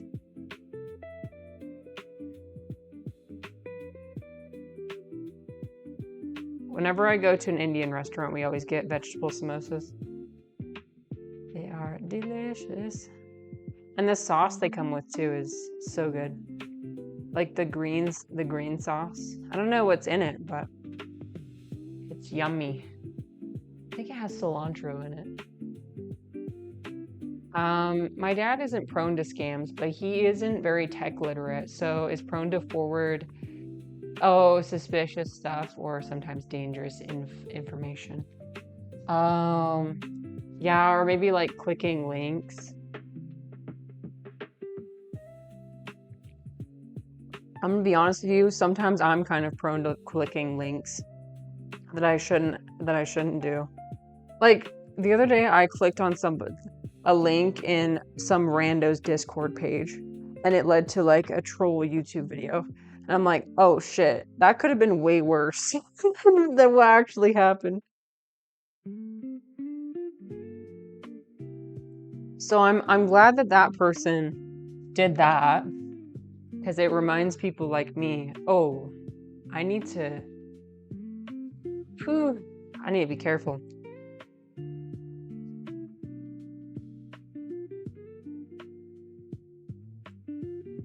I'm lucky that my parents are pretty tech literate. My dad's always been interested in like the newest tech. And my parents are both in their early 50s. So yeah, they're pretty young. Like my dad is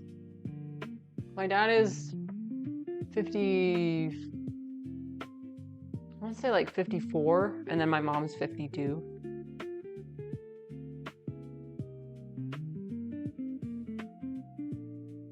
The green chutney is good, but I love the red brown one. It's made of tamarind. Is that the sweet one? Your dad is turning 70 this year? Oh yeah. My husband's mom is 70, I think it's 72 or 73. So my husband has his dad unfortunately passed away, but yeah, his mom is elderly. They waited to have him until they were like in their 40s, like late 40s.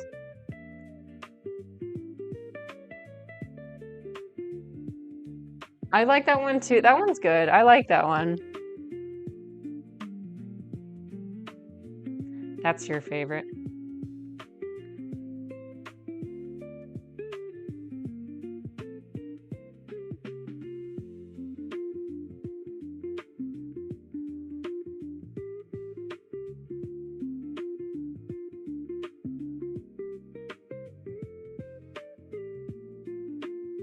Yeah, I'm lucky that I don't have to deal with that yet.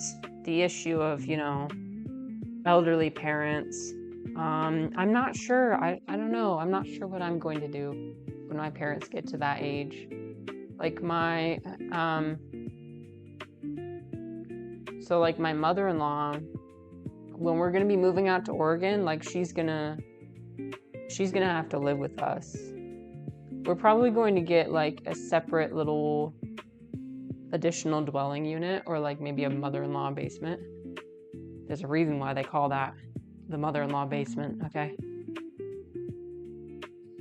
But because like she's in pretty good health right now, but she does have heart problems, and like she has difficulty with stairs, and she also has difficulty with English. Like she can't navigate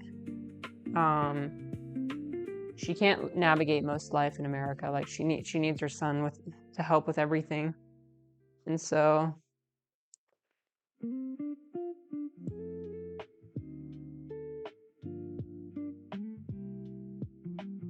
yeah, it's hard to imagine my parents getting old, but it happens to everyone. I think what I would do, so by the time my parents get to that age, my mother-in-law will most definitely have already passed away. So I think if my parents are interested, we would invite them to instead come and live in that additional dwelling unit, if my dad can handle it. Like my parents like their independence, and so it might bother them to, have to come live with us, like sell their house and come live with us. But that's a long time away. That's like 20 years away. So Luther, her primary language is Mandarin Chinese. Yeah, so she's from China. Yeah, my husband's parents are from China. He was born here though. So he also speaks Chinese and English. But yeah. So that's why I'm making these dumplings. They're for him. I learned how to make them while I was in China. And then now I do it because I don't want to just make white people food. I don't just make white people food. I make a lot of different types of food. But I definitely want to learn how to make more Chinese food. And I'm thinking that when we all move in together, I'll be a bit more open with his mom. I'm going to be very candid about this, but like I've kept her at a distance. It's, I feel bad because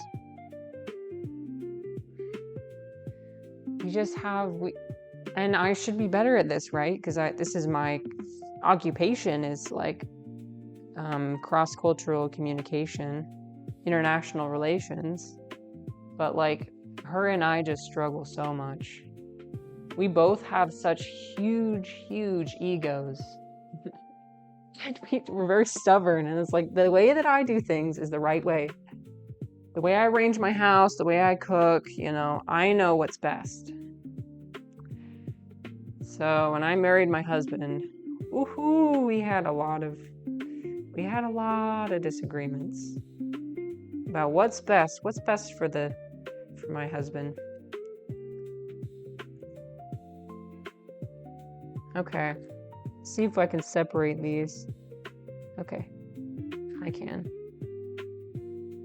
That's hard because like with like culturally, like you want to respect your elders, right? In Chinese culture. But like in the Western culture I came from, like yeah, we do respect our parents, but we very much respect like our independence and our like once you leave the house, you're on your own. Yeah, it is normal to have these issues, absolutely. I mean, even without a multicultural family, there's still like mother-in-law jokes for a reason. It's a stereotype for a reason. So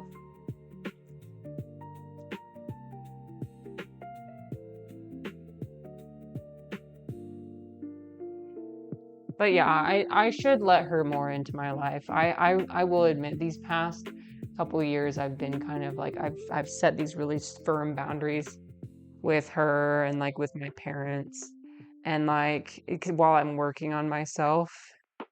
But I think now I'm finally ready to like start letting them back into my life.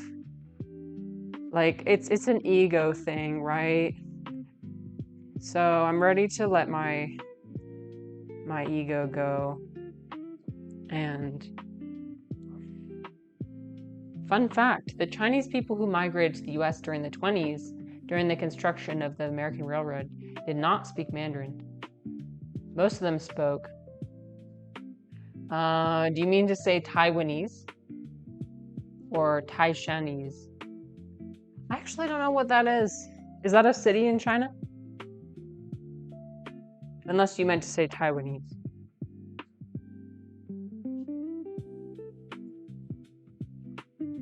That is a fun fact, though. I did not know that. Oh, okay.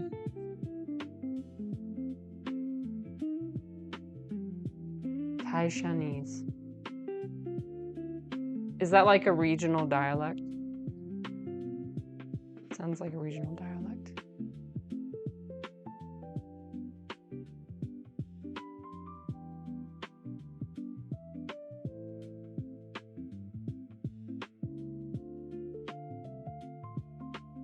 Yeah, his parents immigrated here during the Cultural Revolution in like the 1970s. Things were getting quite heated over there during that time.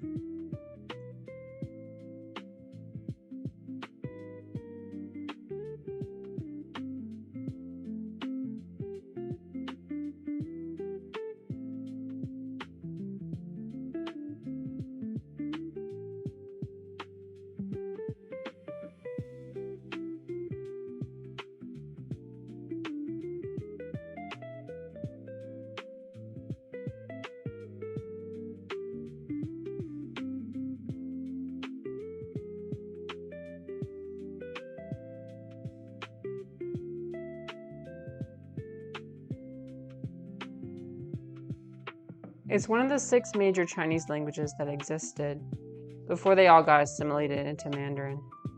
Oh, yeah.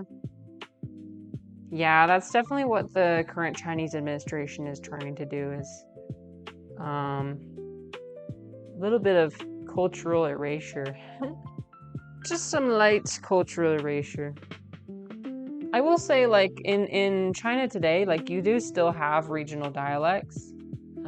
Like, with the place where I was, in the Yinchuan, like, my aunt would speak the regional dialect with the people in her community. Yeah, Cantonese and yes, I've heard of those ones. I actually didn't hear. I haven't heard of the Taishanese though.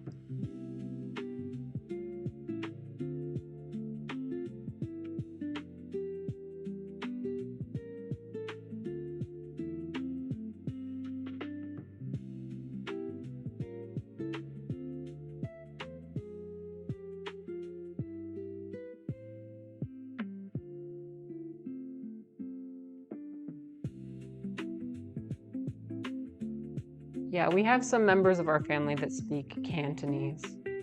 Like my brother-in-law's wife speaks. She's also from China, but she's from this southern China, which typically they speak Cantonese. And that's like basically another language. That's like so different from Mandarin.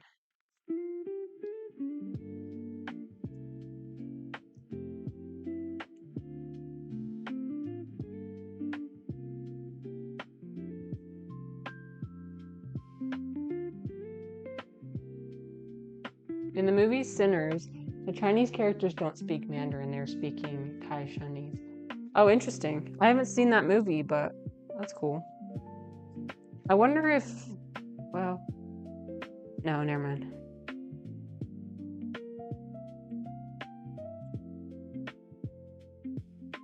I heard it was a good movie. Like, won a bunch of awards, right? Bunch of Oscars.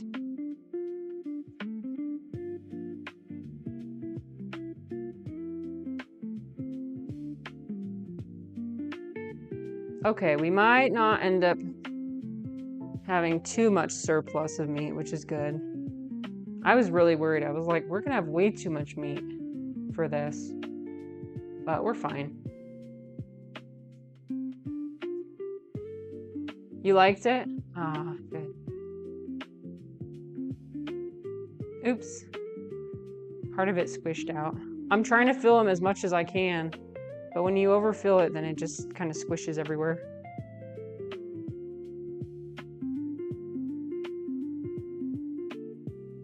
Yeah, there's a lot to study when it comes to China, Chinese history. Like, I took one class on the environmental history of China, and I mean, I have forgotten most of it. We did see a couple really interesting documentaries, like Waking the Green Tiger. That was really good. I liked that a lot.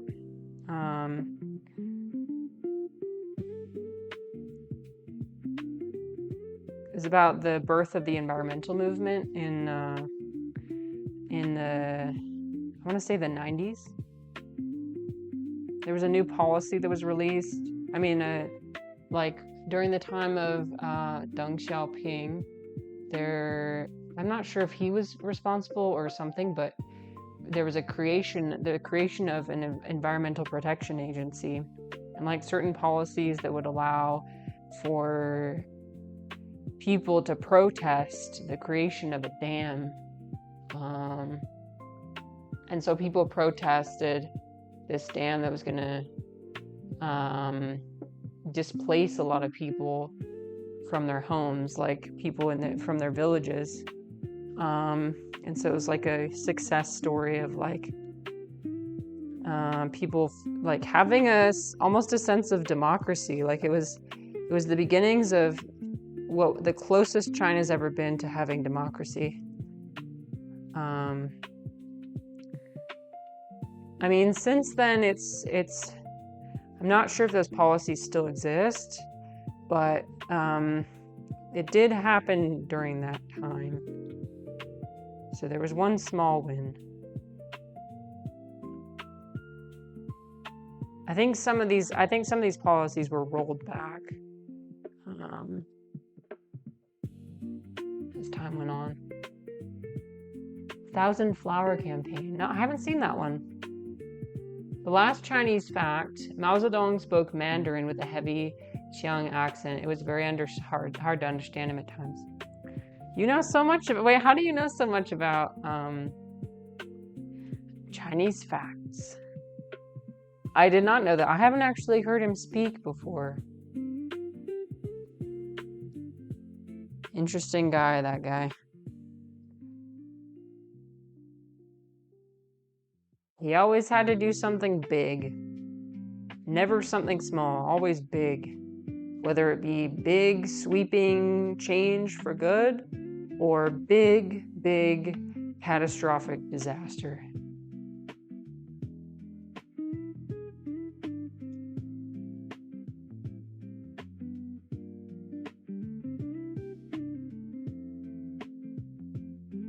You just read a lot. Oh, okay.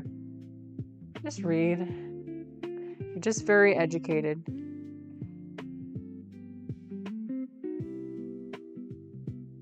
I can't get a lot of things to stick in my brain from reading. I don't know why.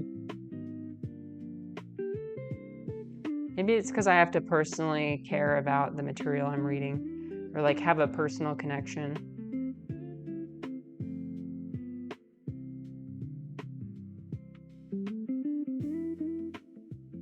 Reading is knowledge. Reading is important for sure. Okay, tell me your other one. You've got another one? Tell me. Reading is good. Dom says highlighting helps for me. Ooh, okay. Yeah, well, Dom is another avid reader. I will trust that advice. I think it has to do with, like, I've got a very short attention span. I'm trying to work on my attention span. I'm not watching any more YouTube shorts. Those are done.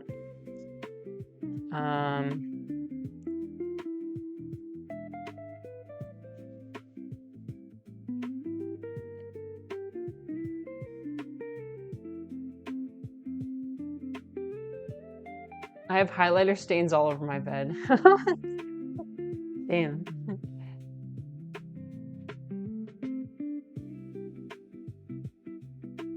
Mao also had ALS towards the end of his life, so he used to talk through this helper woman who essentially became his mouthpiece. She was his closest companion. After his death, she opened a restaurant. I also did not know that. Huh.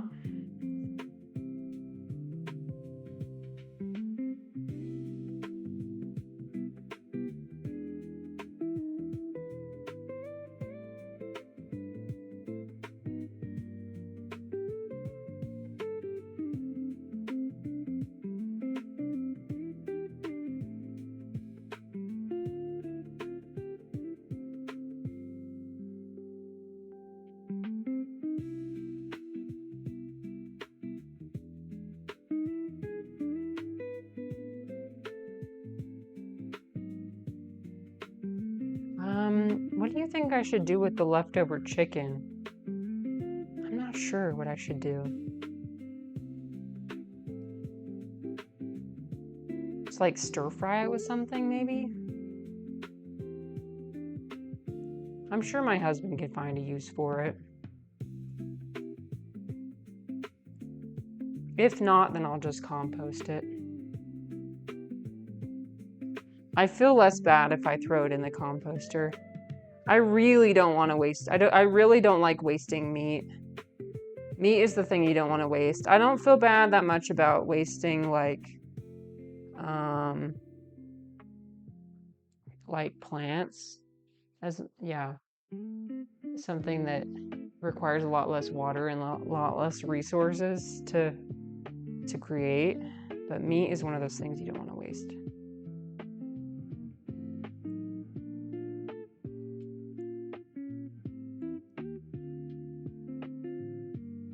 I might start following Eclecte's habit of using leftover water for things. I haven't really paid attention to like how much water I waste throughout the day, but I do. I'm starting to like take a note of like how many times I rinse things off, how many times like I boil water in my kettle, and like once I'm done with the water, I just pour it out. Like it won't be the right amount for my teacup, and I'll just pour it out. I'm wondering if I could have like a container that I just pour the water into and then just use it later once it's not boiling hot. Maybe I could start small. I could start with not wasting the pure, just regular water that's like perfectly, it doesn't even have anything in it.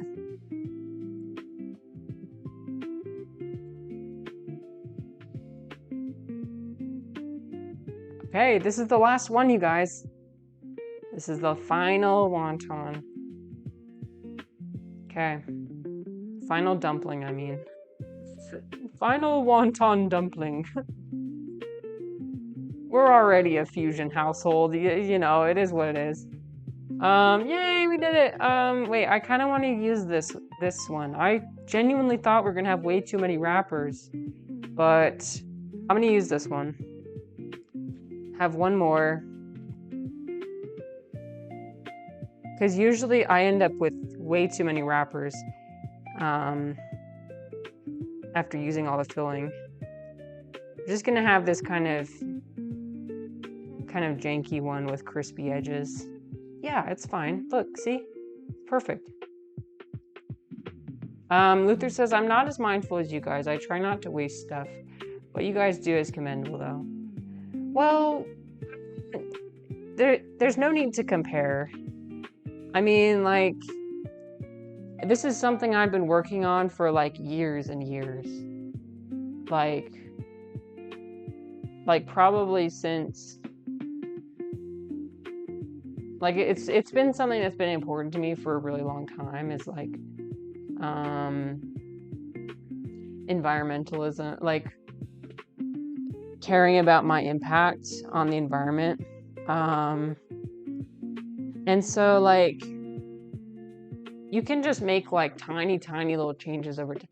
It's like it's the accumulation, and I think Eclecte puts it better, but, like, it's the accumulation of, like, tiny little habit changes that I've made over years and years and years. And it's like,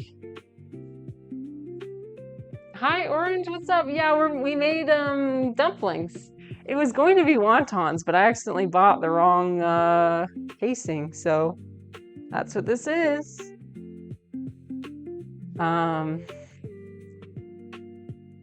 You calling me a dumpling? DCI said you should booby trap one of the dumplings to add some spice to their consumption later, like Russian roulette, but with dumplings and a potential tooth break. No, no, I would never do that. That would be so. Then my friends would never. People would never come over to my house again. No, these are actually for my husband, so I don't want to injure my husband. If I really wanted to play roulette with him, though, I would put like a peanut or something in there. That would be terrible, though. I would never do that. We ended up only having this much meat left, so I might see if my husband wants to use it for something. But yeah, not that as much as I thought was going to be left. That's like 3 dumplings worth. So Orange, you can pan fry these with oil, or you can just boil them. I think you can just boil them. Many people have told me that you can just boil them. So yeah. And then we're gonna turn the leftovers into a burger patty. Yeah, like a little burger. Little chicken burger. Or like just,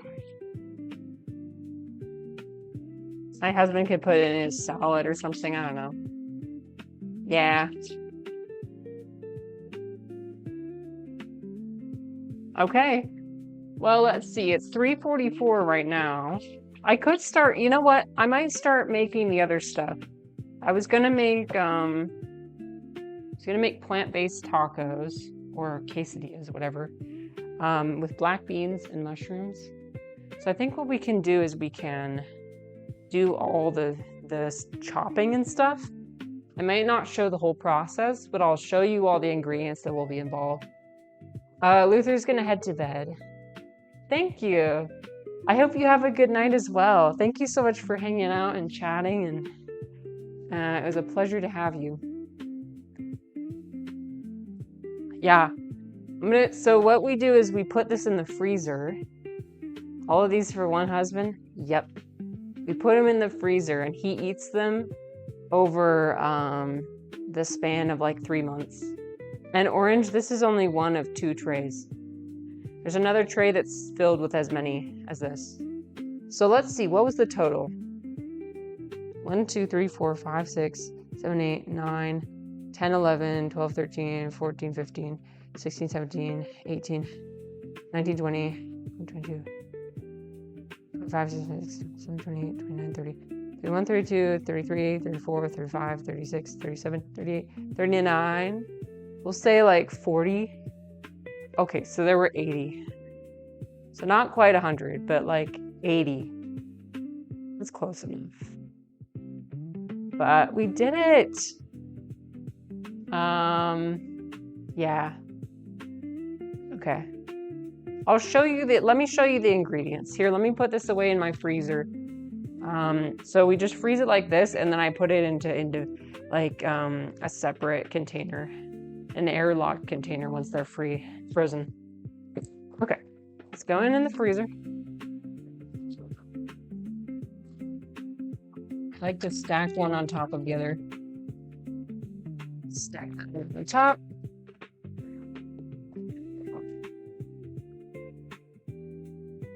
Oh no, I have to cough. Okay, hold the cough. Hold the cough. Hold the cough. You can't hold. I'm sorry. 1 second, I just got a cough.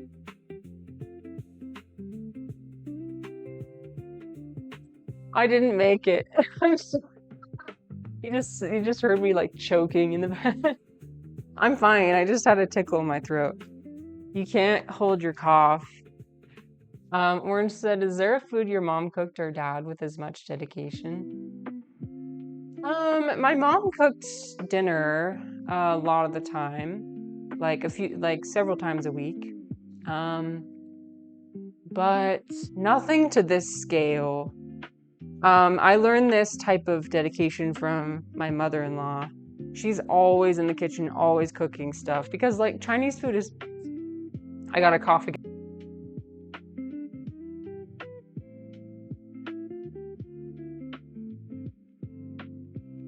Jesus. Okay. Toby was like looking over. She's like, Mommy, are you okay? She's in the window right now. I'm fine. But yeah, Chinese food like is often like whole ingredients, and like she likes making everything from scratch. So that's what I learned from her. And also like peeling fruit. So like pomelo is something I eat a lot that, you know, my family doesn't really eat.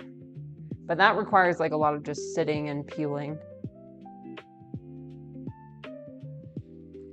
But yeah, the food that my parents made was good. I liked it, but it did tend to be more of the traditional, super processed American.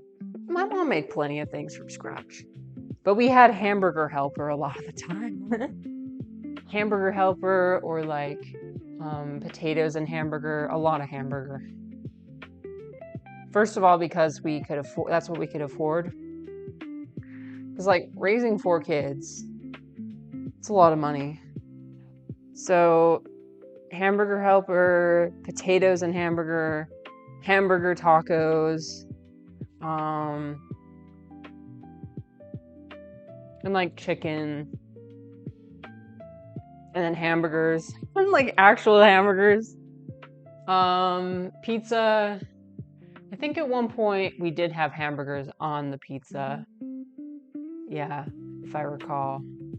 Oh, like cheeseburger, mac and cheese. Oh my, ew, I'm sorry. Diabolical. I can't. I don't like it. Where you like you make basically Kraft mac and cheese, but then you add hamburger to it. You don't need to mess with it. It's already perfect. It's already good. I'm sorry guys, there's ads. I was gonna warn you about the ads. But yeah, you don't need to mess with it. It's already perfect. Okay, I'm bringing my cutting board over. I'm gonna bring my cutting board over. We're using the other side of the cutting board because it's double-sided. Yeah, kids are very expensive. Yep, they're definitely very expensive. So, okay. Now I need to go look at the recipe, but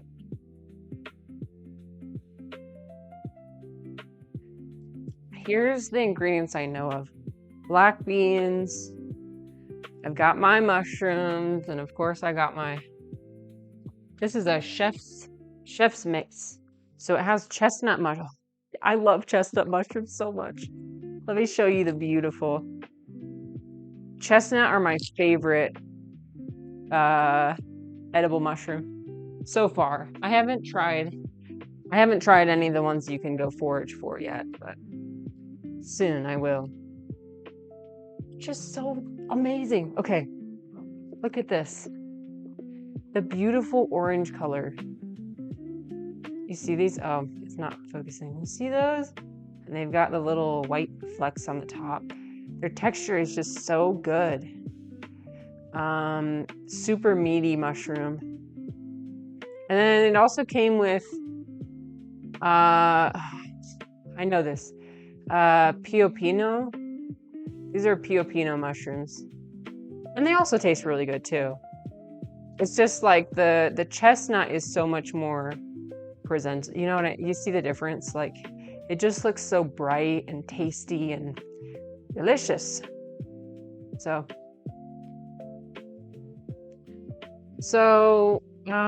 let's start. Let me put the chicken away. Where can you buy these? So orange, I'm lucky enough that I can buy them at my grocery store, which is pretty sweet. But often you can buy them at the farmer's market, depending on where you live. But I mean, I live in a desert, and people there's mushroom farms, right? This is where so this comes from a mushroom farm. Yeah, so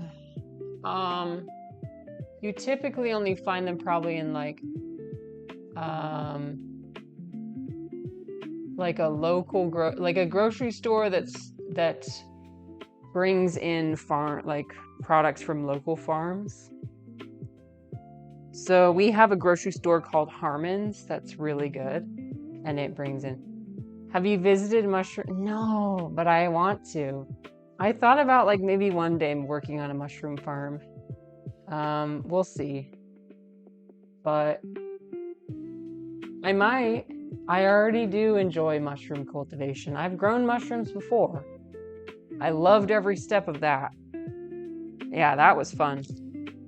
It's so fun to pick the mushrooms and just feel it in your hand, and the whole process of drying them out, or even just starting with the spores and seeing the mycelium grow and then seeing those tiny little heads pop up.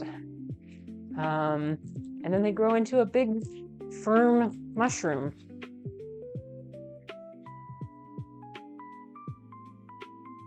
Take the farm tour. Yeah, maybe. I think my friend has connections within the mushroom farming industry. She's got some friends who do it. Like gourmet edible mushrooms. I think they also grow the other kind too.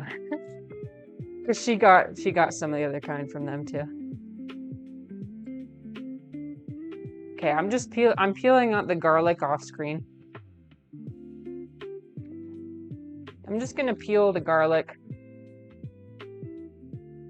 And I'm going to chop all the ingredients that I need, and then from there we might conclude. See how the big mushroom industry works. Yeah, there's a lot of mushroom farms out here, actually. And then I imagine when I go to Oregon, there's going to be even more. There's a lot of mushroom people out there. But yeah, my friend sent me a picture of the mushroom farm that she went to, and it was the most beautiful thing I've ever seen. I mean, basically what you need is you need a you could do it in a shed. Something that is kind of closed off to airflow. I mean, it has airflow, but like not too much. And then you need humidifiers. You need something to regulate the temperature because the mushrooms like to grow at a specific temperature. And then there's plenty of places you can buy the spore syringes. And a lot of people just grow them in the bags, like the all-in-one bags. So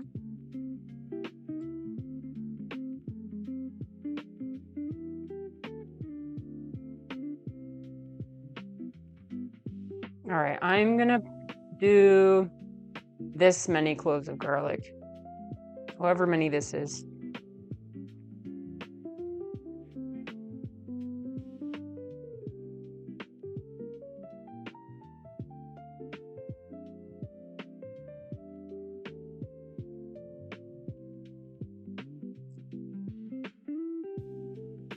So the instructions are basically to chop up all the ingredients and then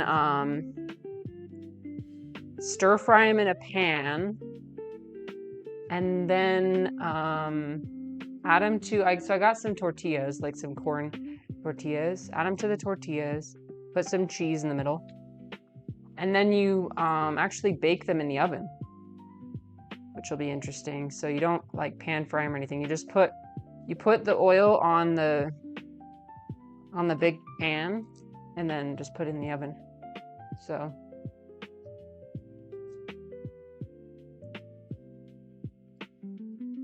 Orange, you should post your focaccia recipes in the Discord. I would love to know how to make focaccia.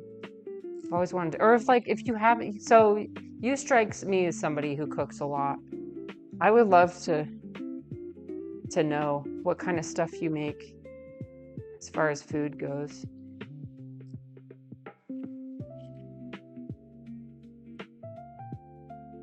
And of course, anybody is free to share. I'm looking for more recipes, particularly ones that are plant-based, but they can have meat too. It's just like mostly plants is what I'm going for.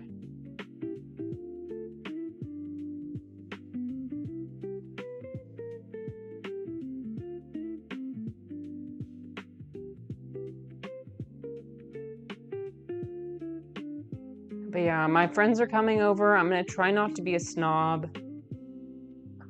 I fear that every time I meet them, I become more and more and more of a snob. Like today so one of my friends wanted to go downtown to like a street fair, and I just thought about that and how overstimulating it's gonna be. First of all, I don't want to be outside in the evening, like late at night. Second of all, like it's like a circus thing, so there's like circus performers. It's gonna be very loud. So I said I wasn't feeling up to that. So they're coming over to my house. I feel bad. Orange says, I've been planning and setting up kitchen cams and streaming and recording how I cook for the archives. Ooh. Wait, streaming? You haven't started streaming yet, have you? Because if you have and I didn't know about it, then that would be tragic. I think okay, not yet. Okay, not yet. But that's That's exciting. As soon as you start streaming, you better post on my self-promotion Discord so I can see. Okay, still getting the text sorted. I see. Okay, we peeled all the garlic. That's a lot of garlic. You know what? It's okay. It's gonna be fine. So let's see. I'm gonna cut the mushrooms first because the mushrooms are gonna be less messy than the beans. The beans I'm imagining are gonna be difficult to not like smush everywhere.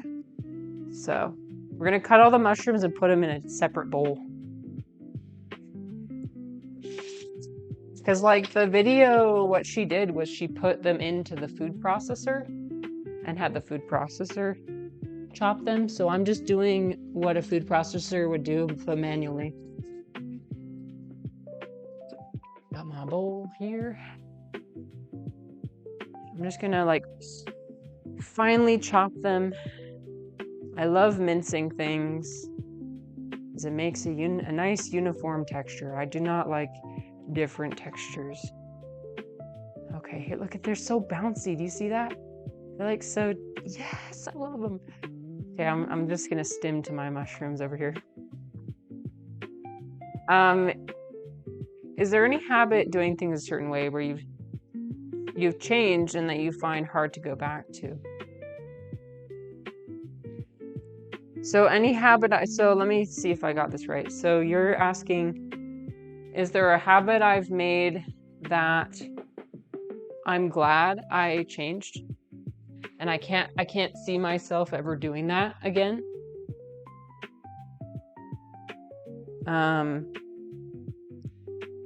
Let's see.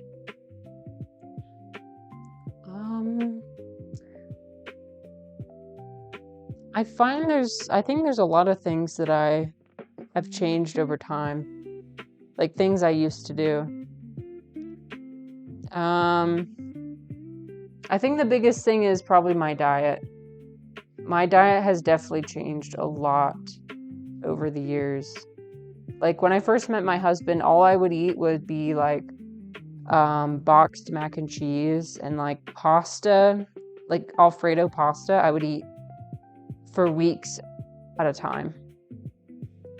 And then I would eat like cookies and cake and all of that, and like just only processed food, basically, like chicken nuggets, French fries, and those things are fine, but like that's the only thing I would eat.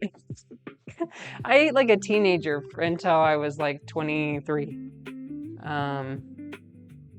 So now I'm trying to be a lot more mindful about what I eat. I still have days, like I'll still make like Alfredo and like chicken nuggets and French fries and stuff, but it won't be the only thing I eat. Like I would never eat vegetables. I hated vegetables. I hated the texture of it. I hated the taste.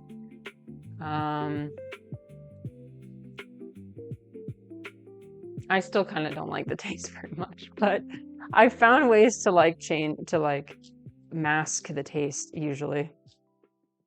That's why you don't see me often cooking with green stuff. Green is like the final frontier. I am making a kale salad this week. It's gonna have nutritional yeast in it. I've never cooked with nutritional yeast before, but I know that's like what all the vegans use to make cheese taste stuff. And so this is part of my transition into more plant-based stuff. So mushroom eating was, oh no, absolutely not. No. I didn't eat any of this. And my parents would only eat the button mushrooms. You know, when you think of a classic mushroom, right? You think of the one with the button-shaped one. They would eat those, but I didn't like them.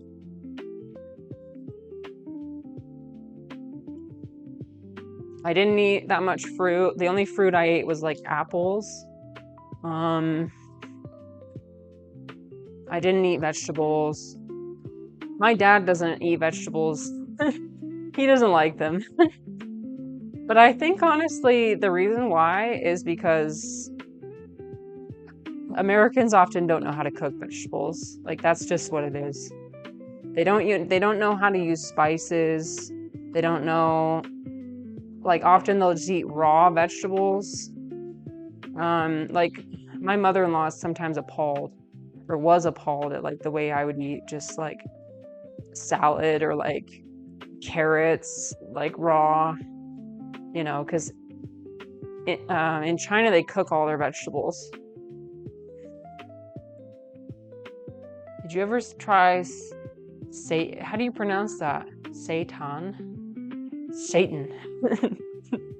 No, I never did because I was Mormon. I never followed the temptation of Satan. No, but what is that? Satan.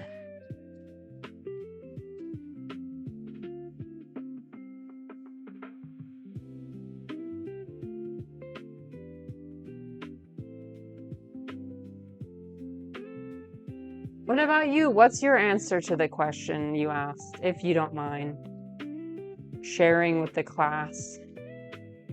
If anybody else has an answer too, I'd love to hear it.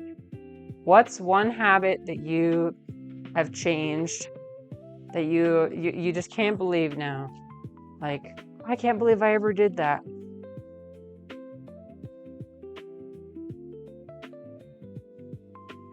Oh, you know what? Here's another one. Going to the gym. I'm not a gym person. I don't think I ever will be. It's interesting, the second I stopped going to the gym, and this is not advice, okay? Everybody's different, is the point. But second I stopped going to the gym and like torturing myself, the most fit I ever became. It's because I found an exercise that worked for me, which was yoga. You can live a fit and healthy lifestyle even without going to the gym. You can do like calisthenics, you can do yoga, you can do walking, running. It doesn't have to involve the machine. So if you guys go to the gym and you hate every second of it, and it's like, why am I running in place on this machine? You know, it doesn't have to be that way. If you like it, that's fine. Do what you want to do. But for me, like, I thought it was actual torture. I had to like distract myself with videos on my phone, and like I would do the incline on the treadmill, just like slogging. It felt like it was a slog, like slogging away. Girl, you need to do exercise that is enjoyable. Exercise is not torture. If it feels like torture, then you're doing the wrong type of exercise. That's my opinion. You gotta find something that you like doing. It can be if you are a playful person, it could be something playful. Like you could do dancing, you could do, you know, or like take a spin class or something, you know, where people pump you up and you're listening to music. It's kind of like going to the rave, you know? Like you don't have to go to this like fluorescent light lit gym with like the torture devices where you're just like sitting in one place and doing the same repetitive motions over and over again. Like again, if people like that, my husband likes it. He does it. Tying your shoes. Now I sort of do 3 loops. Is that your answer? 3 loops. How does that work? Hi, Lemonades. Welcome. I hate going to public gyms. See, you get it. You understand. It's a miserable experience. I don't know what to tell you. I'm somebody who I need to like, I don't love artificial environments. That's why the Backrooms movie was pretty good, actually, because it was like, I like the Backrooms because it's also kind of a criticism of how we design our spaces to be like perfect, like a perfect hospital, a perfect, warehouse, right? And it's just kind of like it's unsettling because there's no nature, it goes against nature. It's the opposite. It's too sterile. It's too, it just doesn't feel like home. It makes you feel uncomfortable. So I feel like a gym, like a public gym would be right in the, like they should have added that in the movie. I bet like a part of like, yeah, you could add a liminal gym for sure. They add like, there's a public swimming pool one that I've seen before. But yeah. Orange says it's basically protein separated from grain flour, sort of like firm tofu. Oh. Wait, I think I know what you're talking about. I have not tried that, but that's something I haven't thought about for a long time. I should try these new things. Yeah. Because I do like protein. That's my biggest fear, is not having enough protein. Okay, we finished with the mushrooms. I'm gonna wash off, you see my hand? Wash off my hands. And then what we're gonna do is we're gonna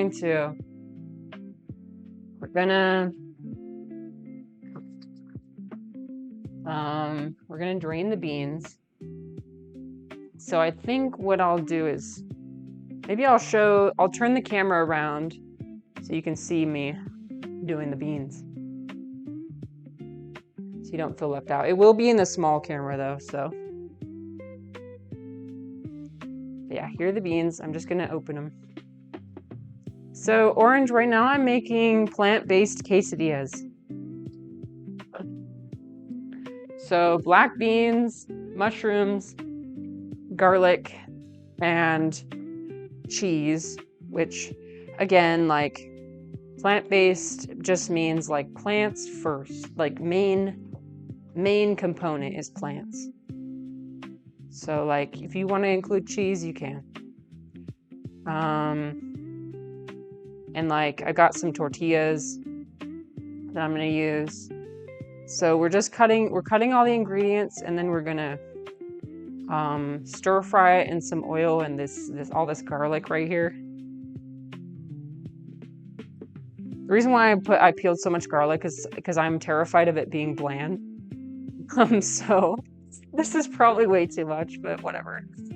I always add a ton of garlic to the things I make. So, and look, I'm doing the can opening the right way. I've been doing that since the beginning. Since somebody told me that I was opening cans wrong. I got hugely offended by that. I kind of feel bad. Well, now I'm doing it the right way. Okay. So I'm gonna take these over to the sink, and I'm just gonna dump them out.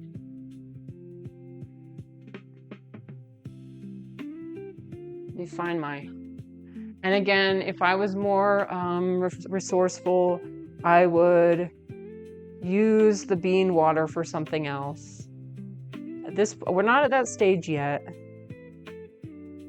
I guess I could throw it into the composter. I'm always worried my composter doesn't have enough moisture into it. You know what? I'm gonna throw it in the composter. So I'm gonna strain it into this bowl, and then I'm just gonna throw it in the composter. Okay. Oh, fuck me. I almost dropped into the sink. Okay, it's fine. We didn't spill any beans. We're okay. Oh, okay. I am gonna rinse them out though.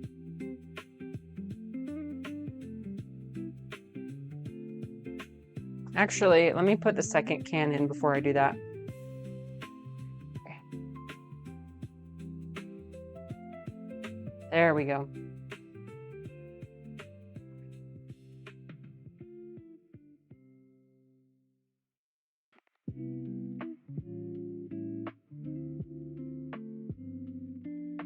Okay. So I'm going to dump this in the composter. Give me just 1 second. And then I'm just going to use a towel. Because like what you want to do is dry the beans off. I'll do that next. Here, one thing at a time. 1 second, I'm going to pour this. Like we keep the composter in Toby's room. All the smelly stuff goes in one room. It's not that smelly. It really isn't. Okay. Okay. That's a mess, but we're going to clean it up later. Okay. So let me turn this around. Oh. Yeah. Let me... One hand. Okay. So I'm going to move the cutting board aside just for a second. The garlic's just going to go all over. It's fine. I cleaned the counter before doing this. Okay. So, and Orange says, walking outside while wearing socks. Is that something you like to do or something you don't like doing? Orange says, I eat way less meat. I couldn't eat daily serves of red meat anymore. Oh, yeah. Well, good for you. I think that's good. Like small changes over time. Okay. Trying to make sure the beans don't go everywhere. Okay, we did it. Oh, you know what? I should have done this a different way. It's fine. Because this is like twice as... It's okay. It doesn't need to, we don't need the beans to be that dry. Just a little bit dry, I think. What if okay, watch this. What if oh God, it's gonna go everywhere. Okay, hold on. I know I could do this. Nope, never mind. You know what? Forget about it. I was gonna find a way to increase the surface area. Hi, Mia. Welcome, Mia. I hope you're having a good Saturday. We're making plant-based quesadillas. We're currently drying the beans. We just rinsed them. Oren says, I could never step outdoors with socks on. Now I don't mind so much. Oh, I see. So you're a sandal guy. You love sandals. Is it like a sensory thing for you? Was it a sensory thing for you or? Okay. This seems dry enough. Yeah, I think this is dry enough. Okay. And move the garlic cloves somewhere else. Oh, you know what? My phone's blowing up. And it's almost 4:30. Okay. I should probably check and make sure my friends are not making plans without me. One thing at a time. Okay, we're gonna do half the beans because this is way too many beans to be. We're gonna do like that many beans. I'm gonna do the rest in a second. Okay. Oh, Danny, you're still here, and thank you so much for the bits again. You're so kind. Hi, Hero. Welcome, my friends. We are making a mess is what we're making, but we're making plant-based quesadillas. So what we're currently doing, I don't have a food processor, so I'm just chopping them with my knife. And we're gonna see, I don't know if it's gonna like make a huge mess or what, but I'm just going for it. Okay, I was gonna check my phone though. Hold on. Sorry, I have to turn off my camera just for a second.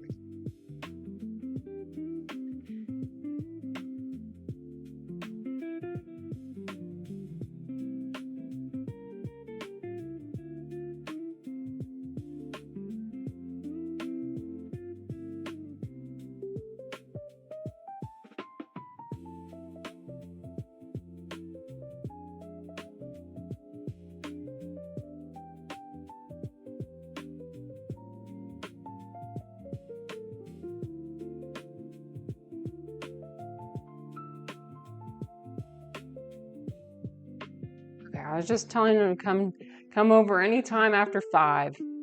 It's 4:19 right now, so I think I have enough time to scramble. Okay, it's crunch time now. We're crunching. You ready to crunch? Okay. Here. Oh no. My camera. What's happening? Hold on. You get another jump scare of my face close up. You're welcome. Okay. How many guests? Just 2. Yeah, just 2 people. My 2 friends. I have not cleaned the house. The house is kind of a disaster. I can do it.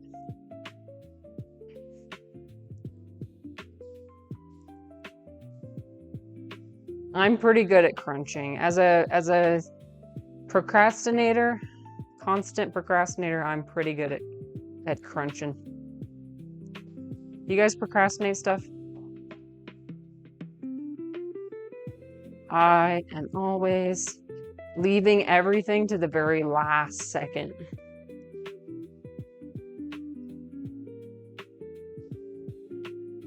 Okay. This is not mushing together, which is good. I think what I'm going to do is if there's any beans that are separate, I'm going to try and you don't want to mash it too much. So this is about good, I think. I'm going to mix it in with these mushrooms.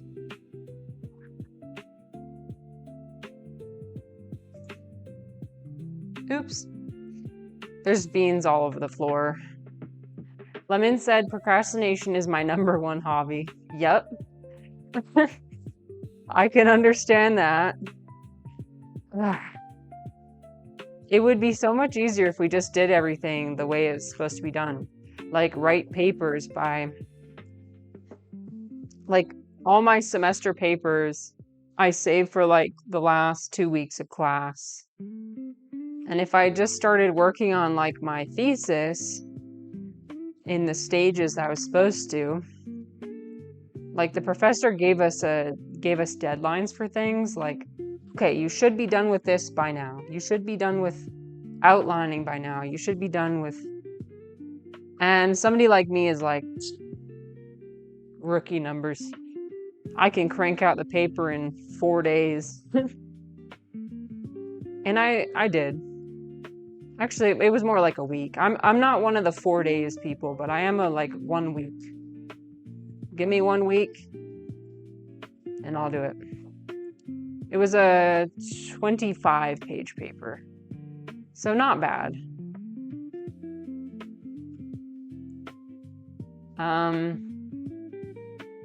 Mia says pressure helps me generate good ideas. Oh, yes. Me, that too. Yeah. I need to have a fire lit under my ass in order to get things done. I work best in situations where people's lives depend on me. That's why I think I was a good caseworker. Took everything out of me, but I've never gotten so much done in my whole life than in that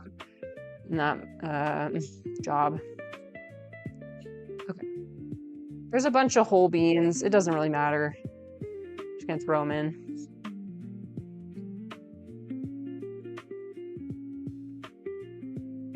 Okay, let's put the rest of the beans on here.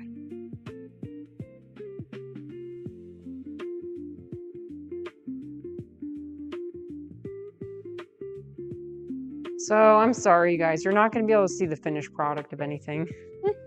You're just seeing the preparing stuff. But thank you for spending time with me. Did my camera just go off? Oh, rude. Why'd you do that? Let's try this again. You see my window? You don't even see my window. camera, we're almost done. We're almost done with the stream, I promise. You can do it. Okay, there's my window. It's upside down. Cool. Am I gonna be upside down? I'm coming to visit you guys in Australia. Coming to visit. Okay, I'm not in Australia anymore. I'm back. The camera's a bit behind.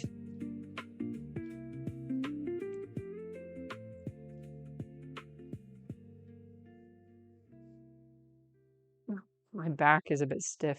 I think after this I'm gonna do some like back twisting stuff. That's another thing. I was looking up all the different yoga poses I can't do when I'm pregnant. I can't do twists. I can't lay on my back for long periods of time. I can't do anything on my belly, obviously.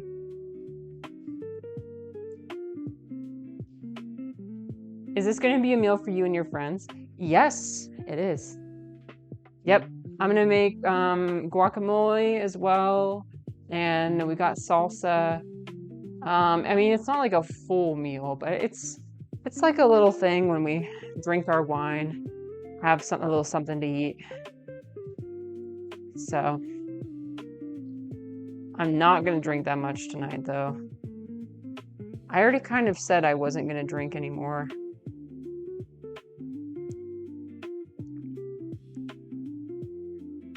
And that was 2 weeks ago. So I've gone 2 weeks without drinking, so that's pretty good for me.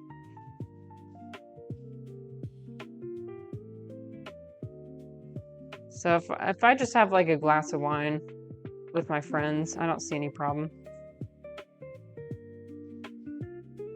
My husband and I haven't started trying yet, but as soon as we start trying, then it's going to be no alcohol at all.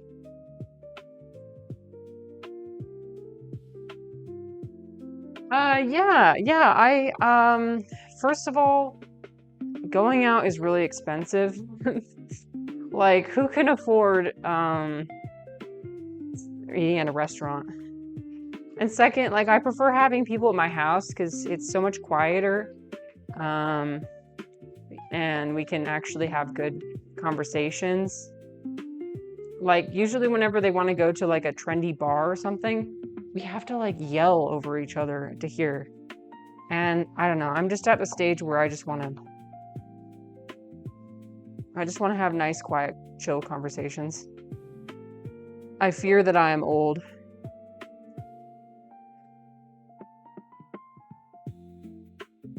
Like, I'm a homebody.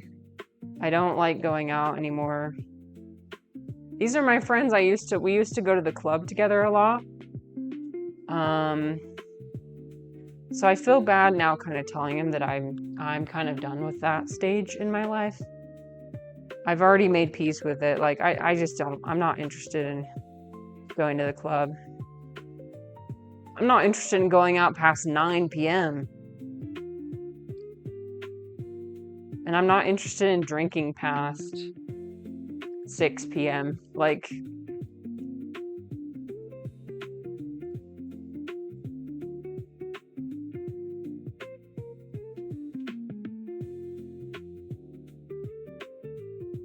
you guys gonna do anything fun this weekend? Anything fun planned? It was raining this weekend here, so I mean, it's nice that my friends are coming over, but tomorrow I'll just be doing like more chore stuff. Today's like the big cooking day. Same. I'm glad you understand. Okay. Here's all the beans. They kind of smushed a little bit, but you know, it's what happens. I think it's gonna be okay. I've never made this recipe before, so it's kind of ambitious for me to start out, entertain people with a recipe I've never tried. Okay, here's like the finished thing. So what I'm going to do is like stir fry it in a pan with some oil and the garlic. And then I've got here, I'll show you the tortillas that I've got. I just got these tortillas and I'll put them in and I'll put some cheese in. I haven't decided if I'm going to fold the tortilla in half. These are corn, which, you know, they seem like they're springy, but I think they usually break apart. So what I might do is just do a classic, like one tortilla on top of another. The woman who did the YouTube video, she did it with flour tortillas. I just prefer the taste of corn tortillas.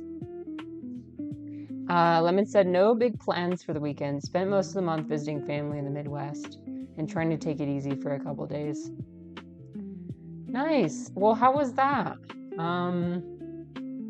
Sometimes family can be a lot. You might need some time to decompress afterwards. But I hope it was a good visit. Orange says, so crowded party Marissa doesn't come out much anymore. No, she doesn't. Crowded party Marissa, going to the club,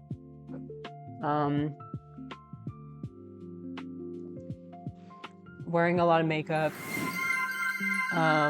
Thank you so much for the follow. Follows are anonymous, so feel free to just lurk if you'd like. I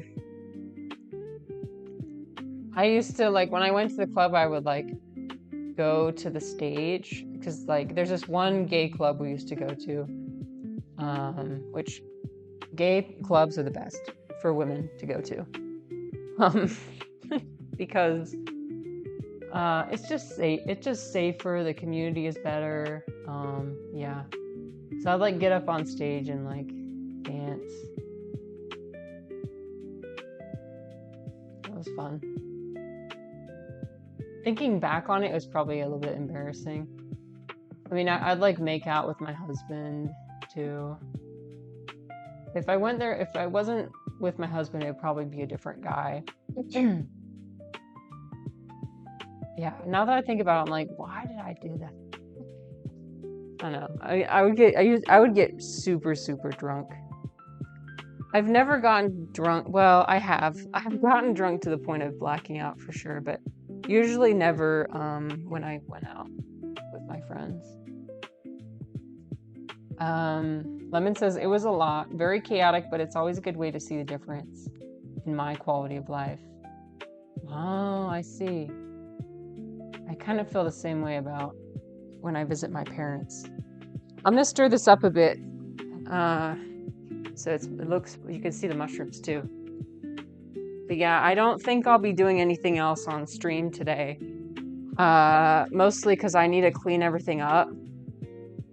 And like, I gotta crunch, you know? But you can see, look, and I was thinking about adding actually sunflower seeds as well, because it said to add walnuts. My husband's allergic, so we don't keep those in the house. But like maybe some sunflower seeds to add some crunch. We'll see. But yeah, so I'm very different from the rest of my family. I do a lot of things differently. As far as like the food I eat or like the way I live. When I go back to visit my family, I often have to like put a mask on. And that could be pretty exhausting, right? So thank you for being here, everyone. I think I'm in a raid. Yeah, I really need to get on this. So let me find someone. Let's see, who can we raid? I do want to raid somebody. Who should we raid? Who should we raid? We could raid.